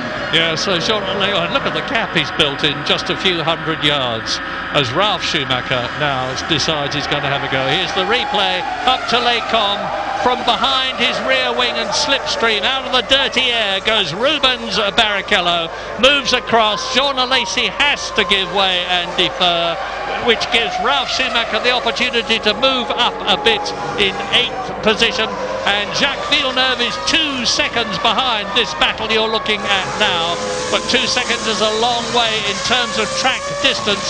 This is lap 33. We've still therefore got laps 34, and bang, out goes the Jordan of Jarno Trulli. That means to say that Alesi is back in the points again, and Rubens Barrichello moves up another place. Another heartbreaking end of race situation for Eddie Jordan's team. Yeah, poor old Eddie Jordan, poor the Jordan team. They don't deserve that. They really don't. They've just had Alesi moved out of a point scoring position just as Trulli blows up. They were on for 3 points, and all of a sudden they're on, well, of course Alesi moves back a point, back into 6th now with the demise of his teammate. So suddenly they're down to just 1 point, and Alesi under severe pressure from Ralf Schumacher as well. So maybe still Jordan could go home without any World Championship points, and that is not what they deserve. No, they need this 1 point from Jean Alesi to have the same number as BAR, their Honda engined rivals in the Constructors' Championship, which have put them in 5th place. And yet again, poor Jarno Trulli is out of the race. That's the 6th time he's retired this year, and you can see banging his head on his arms in sheer frustration as Michael Schumacher exits the bus stop to conclude his 33rd lap. So he's got about 13 or 14 miles to go now for the 5th victory. I thought for a moment that Barrichello had slowed up a bit there as he came out of the corner on his way up to the bus stop. But still, Ralf Schumacher is pursuing Jean Alesi, and now it's for a World Championship point. If Ralf can get ahead of the Jordan, it will be to move up into 6th place, and as Martin has pointed out, he might as well go for broke. If he blows the BMW engine up, he's lost nothing. If it stays together, unlike that of his teammate Pablo Montoya, he will get a World Championship point. Now, Schumacher was alleged to have said something rather disparaging about Montoya when the Colombian blew his engine up leading the German Grand Prix at Hockenheim, which the telemetry disproved. But the fact remains that again it's been Montoya's engine that's gone, and so far Ralf Schumacher's has not. Michael Schumacher is now on lap 34 out of 36. There's his lead. And Coulthard has stretched the gap between himself and Fisichella, who he just passed, to 10 seconds. Fisichella 10 seconds ahead of Häkkinen. The first 4 places looking established, as is 5th for Barrichello, who has speeded up and is marginally catching Mika Häkkinen. But what a scrap for that last championship point. Now, how many revs will Ralf Schumacher be using down the straight? Surely he's in the absolute ideal position to give it a little bit extra, and no, he's not close enough. So but this time around on the managing to stay on the outside, Lacey could take that better line into Lecombe chicane and retains position. 3 laps remaining, of course. Same sort of situation that Mika Häkkinen had with Michael Schumacher last year, because having spun, the Finn in the McLaren Mercedes started catching Michael Schumacher. He tried to get past him at Lecombe at one point, only to virtually have his nose chopped off by the Ferrari as Michael Schumacher established his racing line. But it was on the very next lap that Mika Häkkinen did that incredible move which took him past Zonta to lap him and Schumacher Michael to take the lead. Lap 35 for Michael Schumacher now.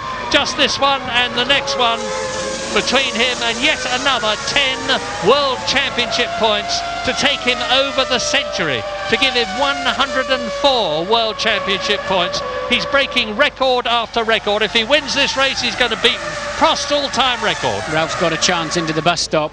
He's clearly in the zone here.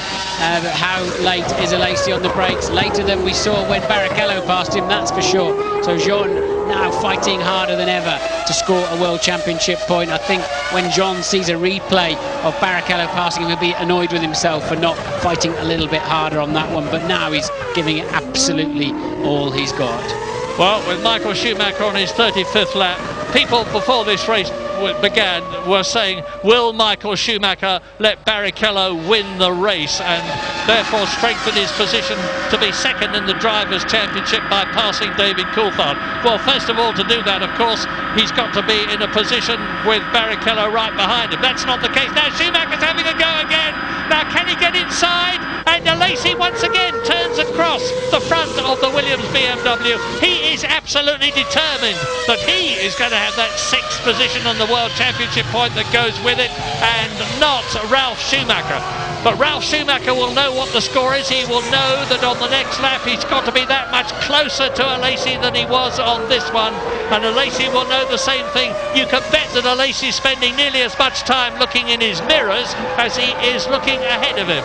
And Michael Schumacher is now on his last potentially victorious lap of the 2001 Belgian Grand Prix.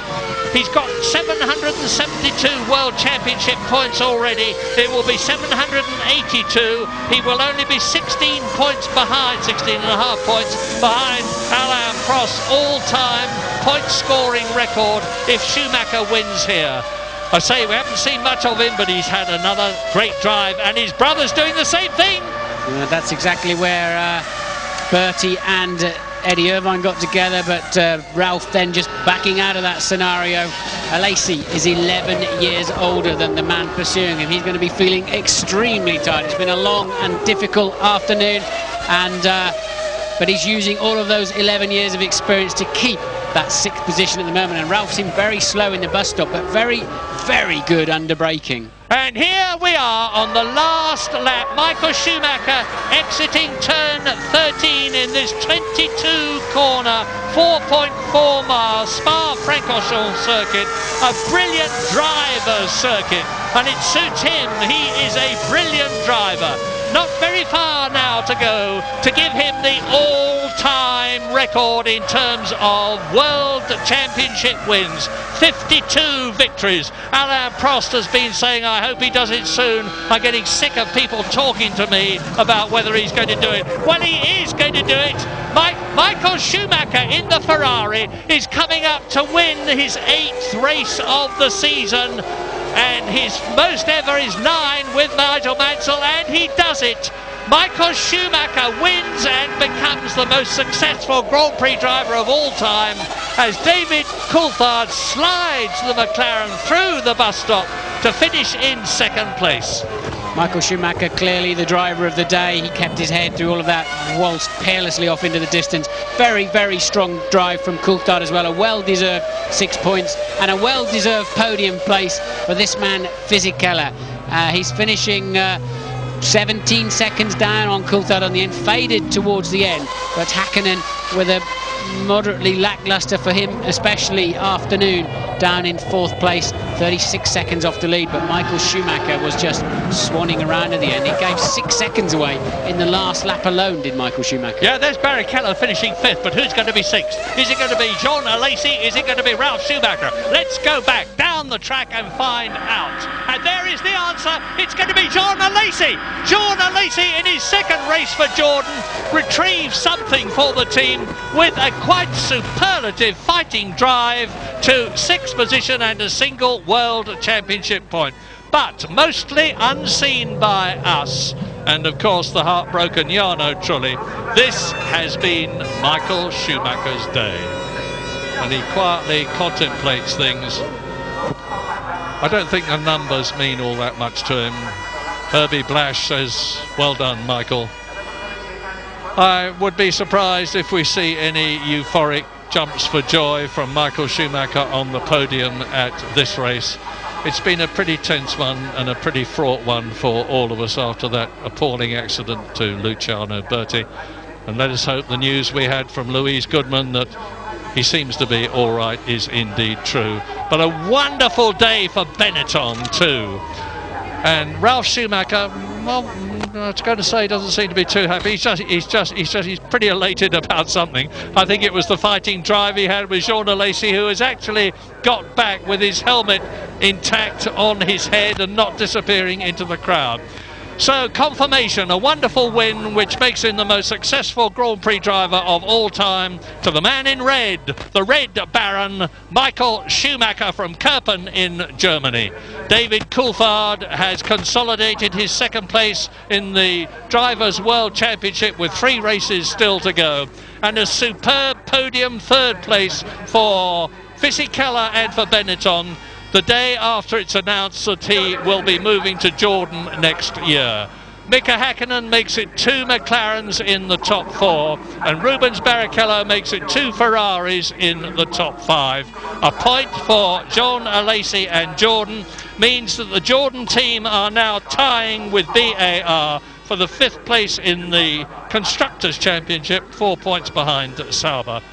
And no change in the top 3 of the Drivers' Championship, of course. And Rubens Barrichello, the gap between him and David Coulthard has been extended, with Ralph Schumacher still in 4th place ahead of Mika Hakkinen and Montoya in 6th position. Look at that. That's a replay, I would guess, of Jarno Trulli blowing up a few laps before the end of the Grand Prix. Michael Schumacher, clear visor today, dull day overhead, but no problems at all. I have to say, Martin, that Honda have not got it right this year against Mercedes-Benz, against Ferrari, against BMW, but more of that later perhaps as the victorious trio mount the steps to the podium, where shortly we will be seeing them. Another race victory for Bridgestone tyres, another 2nd place for them, a fine 3rd for Michelin with Giancarlo Fisichella. Ferrari, of course, are even further ahead in the Constructors' Championship, which they've already won than they were before. Williams are still 3rd to McLaren, and Sauber are still 4th, but only 4 points now ahead of BAR and Jordan. There's all to play for as far as they are concerned in the 3 remaining races of the year at the most charismatic circuit of them all, Monza in Italy in 2 weeks' time. Then the newest of the lot at Indianapolis 2 weeks after that, and the fabulous Suzuka circuit in Japan in the middle of October. But you're looking now at the man we saw very little of in the race because he was so far ahead. Difficult for him to maintain concentration? Well, it would appear so. We hear from the pits that he did go off the track. We didn't see it on our pictures, that's for sure, but at that point Michael was still pushing like crazy, building his lead more and more, and since that incident he's really backed off and cruised home, but ended up just 10 seconds clear of David Coulthard in the end. 8 wins for Michael this season. The most any driver has ever had in one season is 9, and that was Nigel Mansell, who's here incidentally in his victorious year for the World Championship in 1992, and Michael Schumacher himself when he was with the Benetton team. There's 3 races left. And if Michael wins 2 of them, and it looks as though there's little to stop him, he will add yet another record to his incredible record. Michael, we saw in that slow-mo replay, still with his rip-off on his visor. He didn't follow anything all day, did he really? Blitzed past a few back markers, but absolutely clear car and helmet and visor for the winner Schumacher.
You have heard it before and you will hear it again, the Italian national anthem for the prancing horse team of Maranello, Ferrari.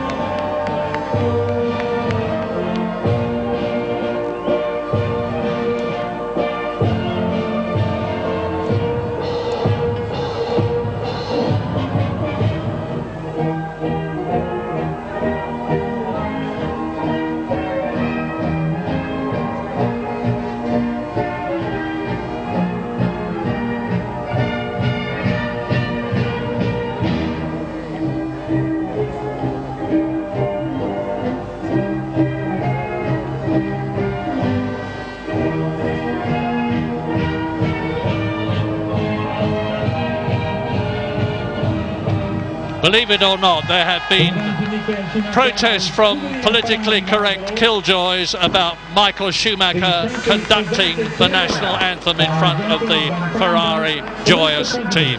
So he responsibly stands with his hands clasped in front of him. But now he can lift the trophy, the 52nd winner's trophy that Michael Schumacher has done that with in his quite amazing career of 158 Grand Prix. He has won 1/3 of them. An amazing record, which is about to make him not only the most successful driver in terms of victories, but very shortly the most successful driver in terms of championship points. He has been one of the architects for Ferrari's return to the top, and he richly deserves all the success he has had. But isn't it nice to see Benetton back there? Absolutely. It's great for the sport, great for Benetton and Renault. Eddie Jordan won't be too disappointed either. Of course, Fisichella is going to Jordan next year, and he's looking a bit of a star today. No doubt about that. But the champagne is flowing, and I think that's probably extra good news too. But the best news of all, subject to official confirmation, is the news that we understand that Luciano Berti was not badly hurt in that appalling accident. A wonderful day for Schumacher and for Ferrari. Thanks very much indeed to Murray. Thanks to Martin Brundle as well. Just to underline what Murray's saying there, we've officially been told Luciano Berti is in hospital in Liège, about half an hour from here. He has concussion, no broken bones though. His condition described as stable, and I wouldn't think that champagne would have been sprayed up there by the Spa master Michael Schumacher if Luciano Berti hadn't been okay. We're going to hear from the top three in the press conference. We have the views as well of Tony Jardine and Mark Blundell. We'll be right back. And you're back with us in Belgium, where Michael Schumacher has won the Grand Prix here this afternoon, but the race was stopped after just 5 laps after a dramatic and frightening looking accident involving the young Brazilian Luciano Berti. Let's get the latest reaction from the managing director now of his Prost team. Joanne, a horrible, horrible moment for the team there. What's the latest news that you've heard on Luciano? Okay, we know that he left the circuit. He was conscious and I was talking because some of the members of the team was there with him. The doctor said that they have nothing broke, but obviously have a big shine in the face. He was a bit bruised and he's been taken to the Royal Hospital. He was a very, very lucky boy because that was a horrendous accident, wasn't it? Yeah, well, on the tele it looks very, very impressive. Lucky enough, there was a lot of rubber down there, and hopefully absorb a little bit the shine. Mark, you've come through an accident like that. What were your first impressions when you saw it? Very similar. The big issue with my one and that one is there was 4 rows of tyres for Luciano and there was concrete for me. But the problem he has now is that there's a little bit of a psychological edge. He's got to walk over that, the next hurdle, and also the after effects. Even in my accident 3 days later I had a bruise in the brain, and sometimes those things don't come out until a few days down the road. Do you fault him in any way in this accident? I did have a little word with Mark about perhaps it was slightly naive to try the overtaking there and a rookie's error, just looking at it from my perspective, and also makes me think back to Germany, obviously where he was unsighted, but here we are going down the inside. He's got 2 wheels on the grass there. Eddie's coming in to take his normal line, so it's not a particularly clever thing to do, I hate to say, and of course he loses his front wing and loses any steerage, and the front right suspension was already broken as well because he saw the wheel waving about. But Germany, after the crash as well, Mark, as we were saying, he had 2 further accidents as well. Yeah, I mean, I think it's just an unusual place to try and overtake. He would have been well served to just wait till after the corner and go for the bus stop, but there you go, you know, that's racing.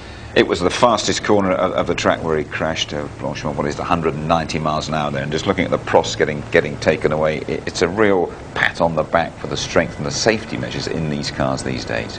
Yeah, it's a testament to the strength of the cars. FIA set regulations, these designers and technology people for the teams keep striving to make them stronger and stronger, and they're doing a good job, but nobody likes to see that kind of impact. Whenever you see that, it's a bit of a lump in the throat. Just a little thought for you here about this circuit, which we've said hasn't actually been compromised in any way particularly. Do you think people will look at that now, Tony, and say we've got to do something about this, it's just too quick, too dangerous? There have been mutterings during practice. Runoff areas not big enough, not long enough. We're going to have to start behind the pace car if it's wet. That came from Coulthard, it came from Irvine. But the point is they all actually love coming here, and I think if you sat them all down, so we go back to Spa next year, they go, yes please, because it is probably the ultimate challenge in Grand Prix racing, and you can't overly change a traditional track like this. Okay, let's just confirm that the result for you then here at Spa-Francorchamps this afternoon. 10 out of 10 again for Michael Schumacher. David Coulthard up there on the podium. Fisichella's first podium. Hakkinen fourth. Rubens Barrichello looking to make up ground on Coulthard for that second place overall in 5th place, and Jean Alesi making his point for Jordan. Let's go to the press conference, shall we, and hear from the top 3, from Fisichella, from Coulthard and from Michael Schumacher. Congratulations, gentlemen. Michael Schumacher, now the outright holder of the outright number of wins, 52 Grand Prix wins, winning here this afternoon at Spa. David Coulthard second, and Giancarlo Fisichella third overall. Thank you. Michael, you made amazing starts both times, but it must be said that Williams rather helped themselves to the back of the grid. Yeah, certainly. I mean, it's unfortunate for my brother, obviously. When you say I made an amazing start, I don't think that's true. I think the guy next to me made an amazing start. I don't know which position he came from, but he almost took me. So on that side, we made average starts, and I was able to just defend my position, and thanks to whatever problem Williams had, I didn't have to fight against them, because you saw the first start, they just pull away and I had no chance. And I think even on the second start, if Ralph on the second position, he would have just beat me into the first corner. We didn't need to find out, and I had a clear race from that moment on, and obviously delighted. Now, thousands and thousands of fans across the border from Kerpen, your hometown, and from Germany, they kept you company during the race, but as you said, it really was, you were out on your own. How easy was it to keep your concentration and control? I mean, I was pushing flat out until, I'd say, the second pit stop. Then I eased off. I for whatever reason, I thought I had the chance to open up the gap for an extra pit stop, and we didn't know what would the weather do. So I just wanted to have that safety, and because obviously I was faster than Giancarlo and David couldn't get by, I was able to open up such a lead. That helped. I lost once the concentration going wide in turn 15. I was just playing with too many buttons at the same time, and then running wide and almost gone into the barrier. It didn't need much to do that, but when you fight on the limit, when you drive, then that's what can happen. Thank you very much, Michael. David, second place. Before you came here to Spa, would you have ever predicted you'd have spent so much of the race looking at the rear wing of a Benetton? Absolutely not. No, Giancarlo was doing an amazing race. Obviously, his car was working better than it has done this season, and he was quick in all the right areas. So out of La Source and out of Stavolo, so it was very difficult to get close.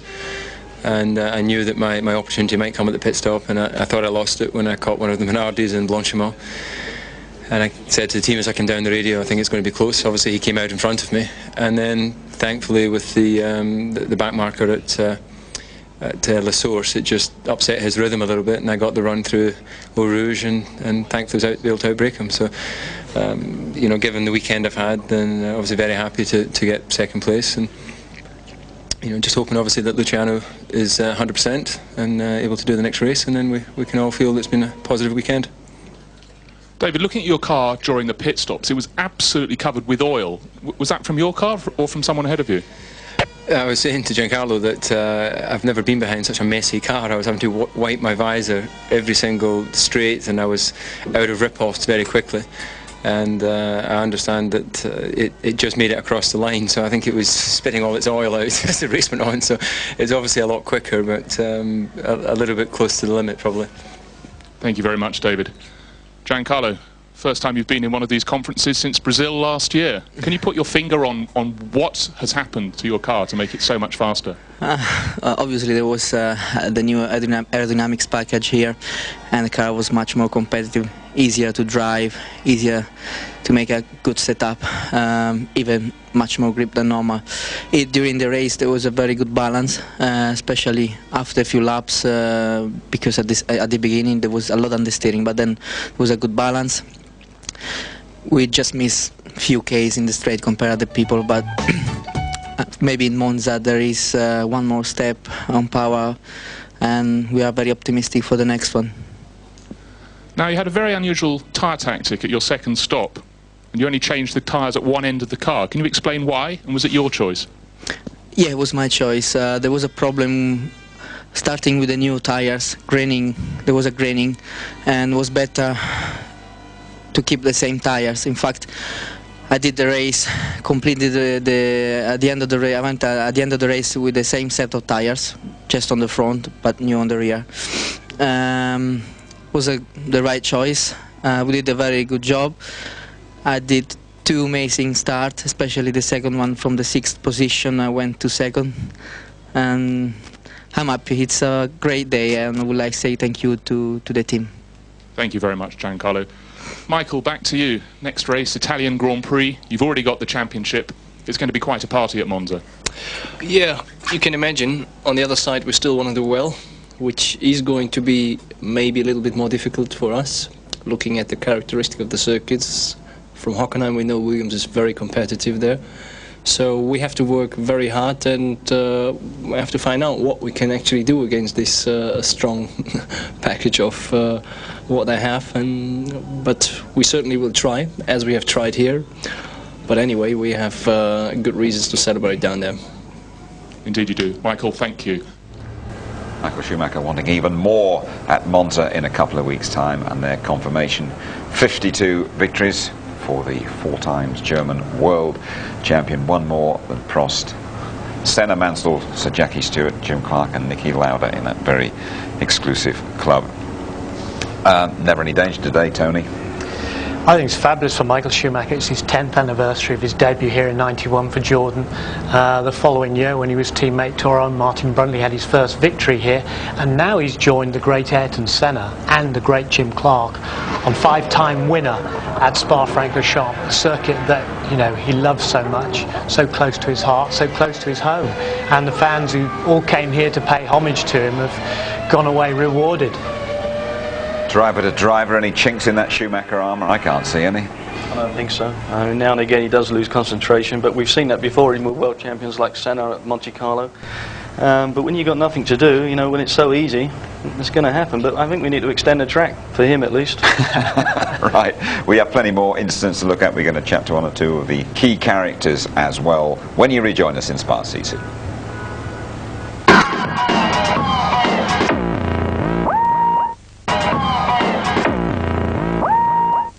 Back with us at Spa, Michael Schumacher has cantered away to victory in the Belgian Grand Prix. Now, Mark, it started off with 2 Williams on the front row of the grid. We expected great things, possibly Montoya's first Formula One victory. What an afternoon they had, though. Terrible, really. I mean, Monty's dream got crumbled very early on. Their hands up in the air, engine stalled. We don't know whether that's because the initiation of him putting in first gear or something software-wise. But a hard blow for him and a hard blow for the team. Everything that he did yesterday wasted. At the same point, there's the issue there with Ralf Schumacher up on the jack still. I've never seen that before in Grand Prix racing, and in fact I don't think I've ever seen it in racing full stop, and a bad issue, you know, for Williams' team. I mean, they should not make mistakes like that at all. And here's Montoya blowing up at the end, and well, Martin Brundle asking 1 or 2 questions about the reliability of the BMW engine. Well, we saw early in the warm-up that they weren't doing many laps, so you know, a discussion already came up actually between me and Martin that we thought the engines weren't going to be reliable, and definitely for Monty we were proving right, weren't we? Start of the show, if you were with us, we saw Giancarlo Fisichella, almost putting a brave face, wasn't he, on his return to Jordan. I think he's genuinely very happy now, isn't he, after that, after getting up on the podium. But how happy are Benetton letting him go? The team love him. Alan Permain, his engineer, has been with him from the start. He's been at Benetton, worked very closely. They've helped develop that car together, along with Mike Gascoigne and his team, made these improvements, which started in Hungary with this, you know, this sort of high downforce aerodynamic packages working. But this lightning starting, just incredible. Button as well coming through, only being foiled at the last minute by Hacken going in front of him, Barrichello getting overtaken, and Fisichella up to second place, whilst De La Rosa gets sandwiched there in between Heidfeld and poor old Montoya taking a knock as well at the start. And that's when we saw, look, De La Rosa out of control and actually hitting Heidfeld as they went down the hill. Look again, look at Fisichella's start, absolutely lightning clear. Clearly huge improvements to that Renault engine, 110-degree V, revolutionary. They've taken big gambles this year, and there's the squeeze you saw in the sandwich. De La Rosa getting it at the hit from Heidfeld. David Coulthard's worst qualifying position for 3 years, Mark. He spent a lot of the time in this race looking at Fisichella from behind, and finally got past him for the second place. He drove a solid race, DC. You know, the move was a good move as well. Outstanding when he went around the outside there into the chicane. Was having a difficult time, obviously, because that engine there from the Renault pushing out a lot of its oil, so that's not an easy thing when you're a race driver. When you lose those visor tear-offs, eventually you've got to use your glove and your visor gets smeared, and it does become tough. But he drove well and solid, and a good performance, and you know, a few more points in the bag. 5th place for Rubens Barrichello. That's a couple of points. I get the feeling, though, he expected more, and perhaps Michael Schumacher was primed here to support him as he tries to get second place in the overall championship. I'm pretty sure, we're pretty sure the team expected much more from Rubens. He lost it on the last day, and in fact, even after the warm-up, he said he'd lost the balance of the car and he was trying to get it back. But he also lost it in after the first round of pit stops, because after the restart, he'd been in 3rd place.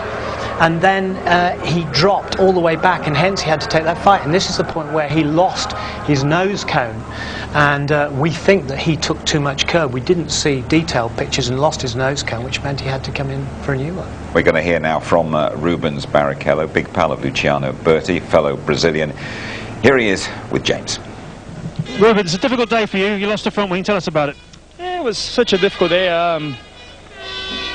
The second start was crap, and I lost the position up to Fisichella, and then I didn't have the straight line speed to overtake him.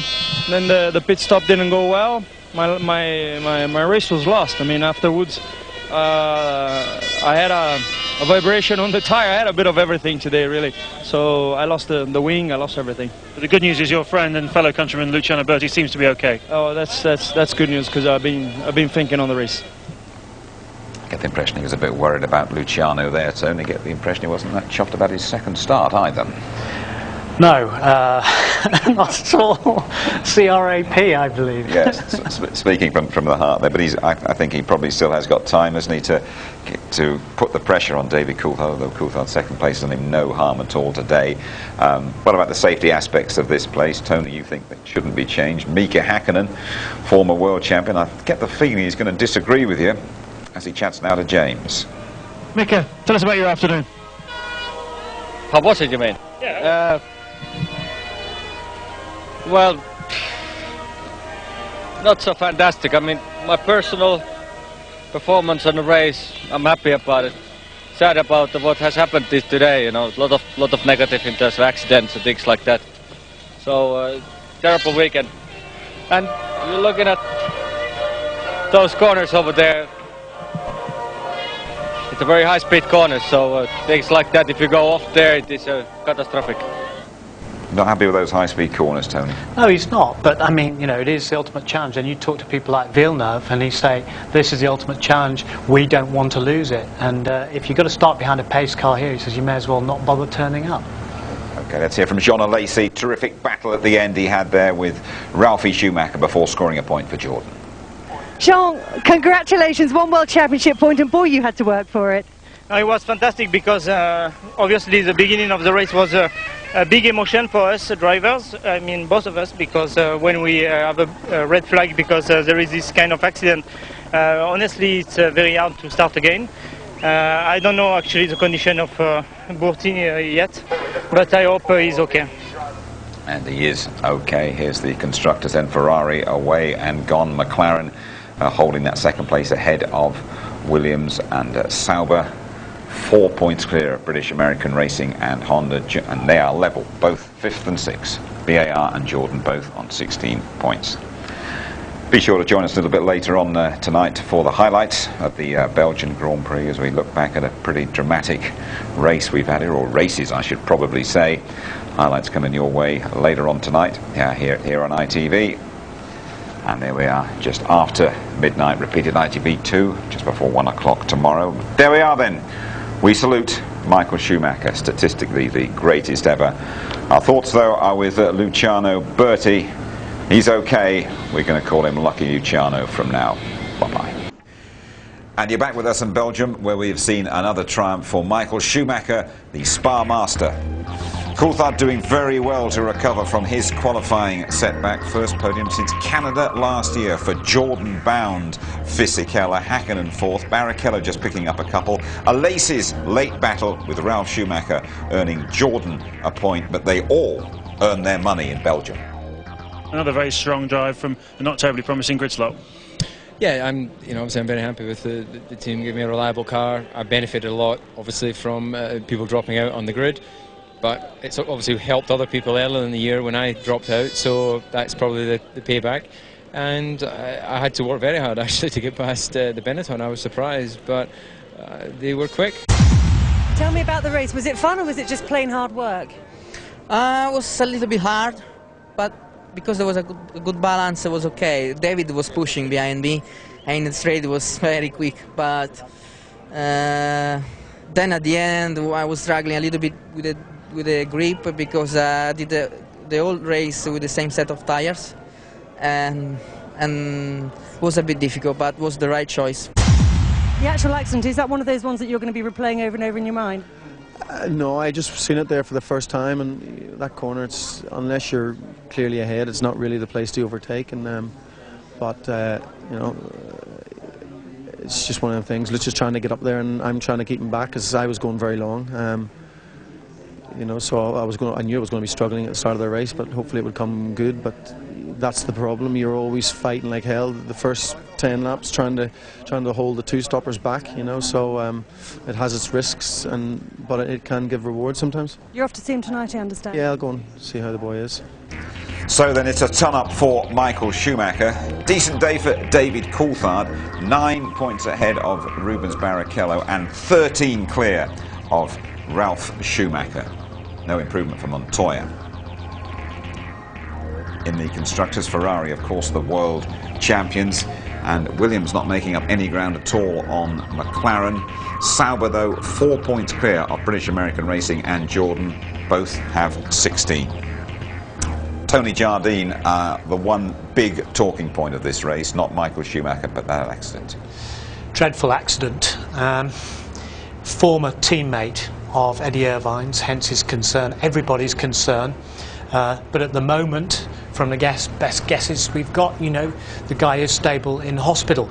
But a bit of a rookie's mistake as far as I'm concerned, going on the inside there before Blanchimont, 180 miles per hour. He puts two wheels on the grass, loses the front wing, loses steering. His right front suspension is broken before he goes in front 3/4 on through those layers of tyres, and somehow survived a horrific accident. And look at the damage to the Prost there, but it survived. The survival cell is intact. Luciano Berti is intact, and that's good news. And it is a big tick for the safety standards that we see these days on those cars. The Prost, the nose looked okay. Rigid structural tests before a car can be passed for Grand Prix racing, side impact tests, frontal impact tests, tests over the top of the roll hoop, all proving its worth now, showing how safe and strong a Grand Prix car can be. Decent day for Benetton, wasn't it, and particularly at the restarts.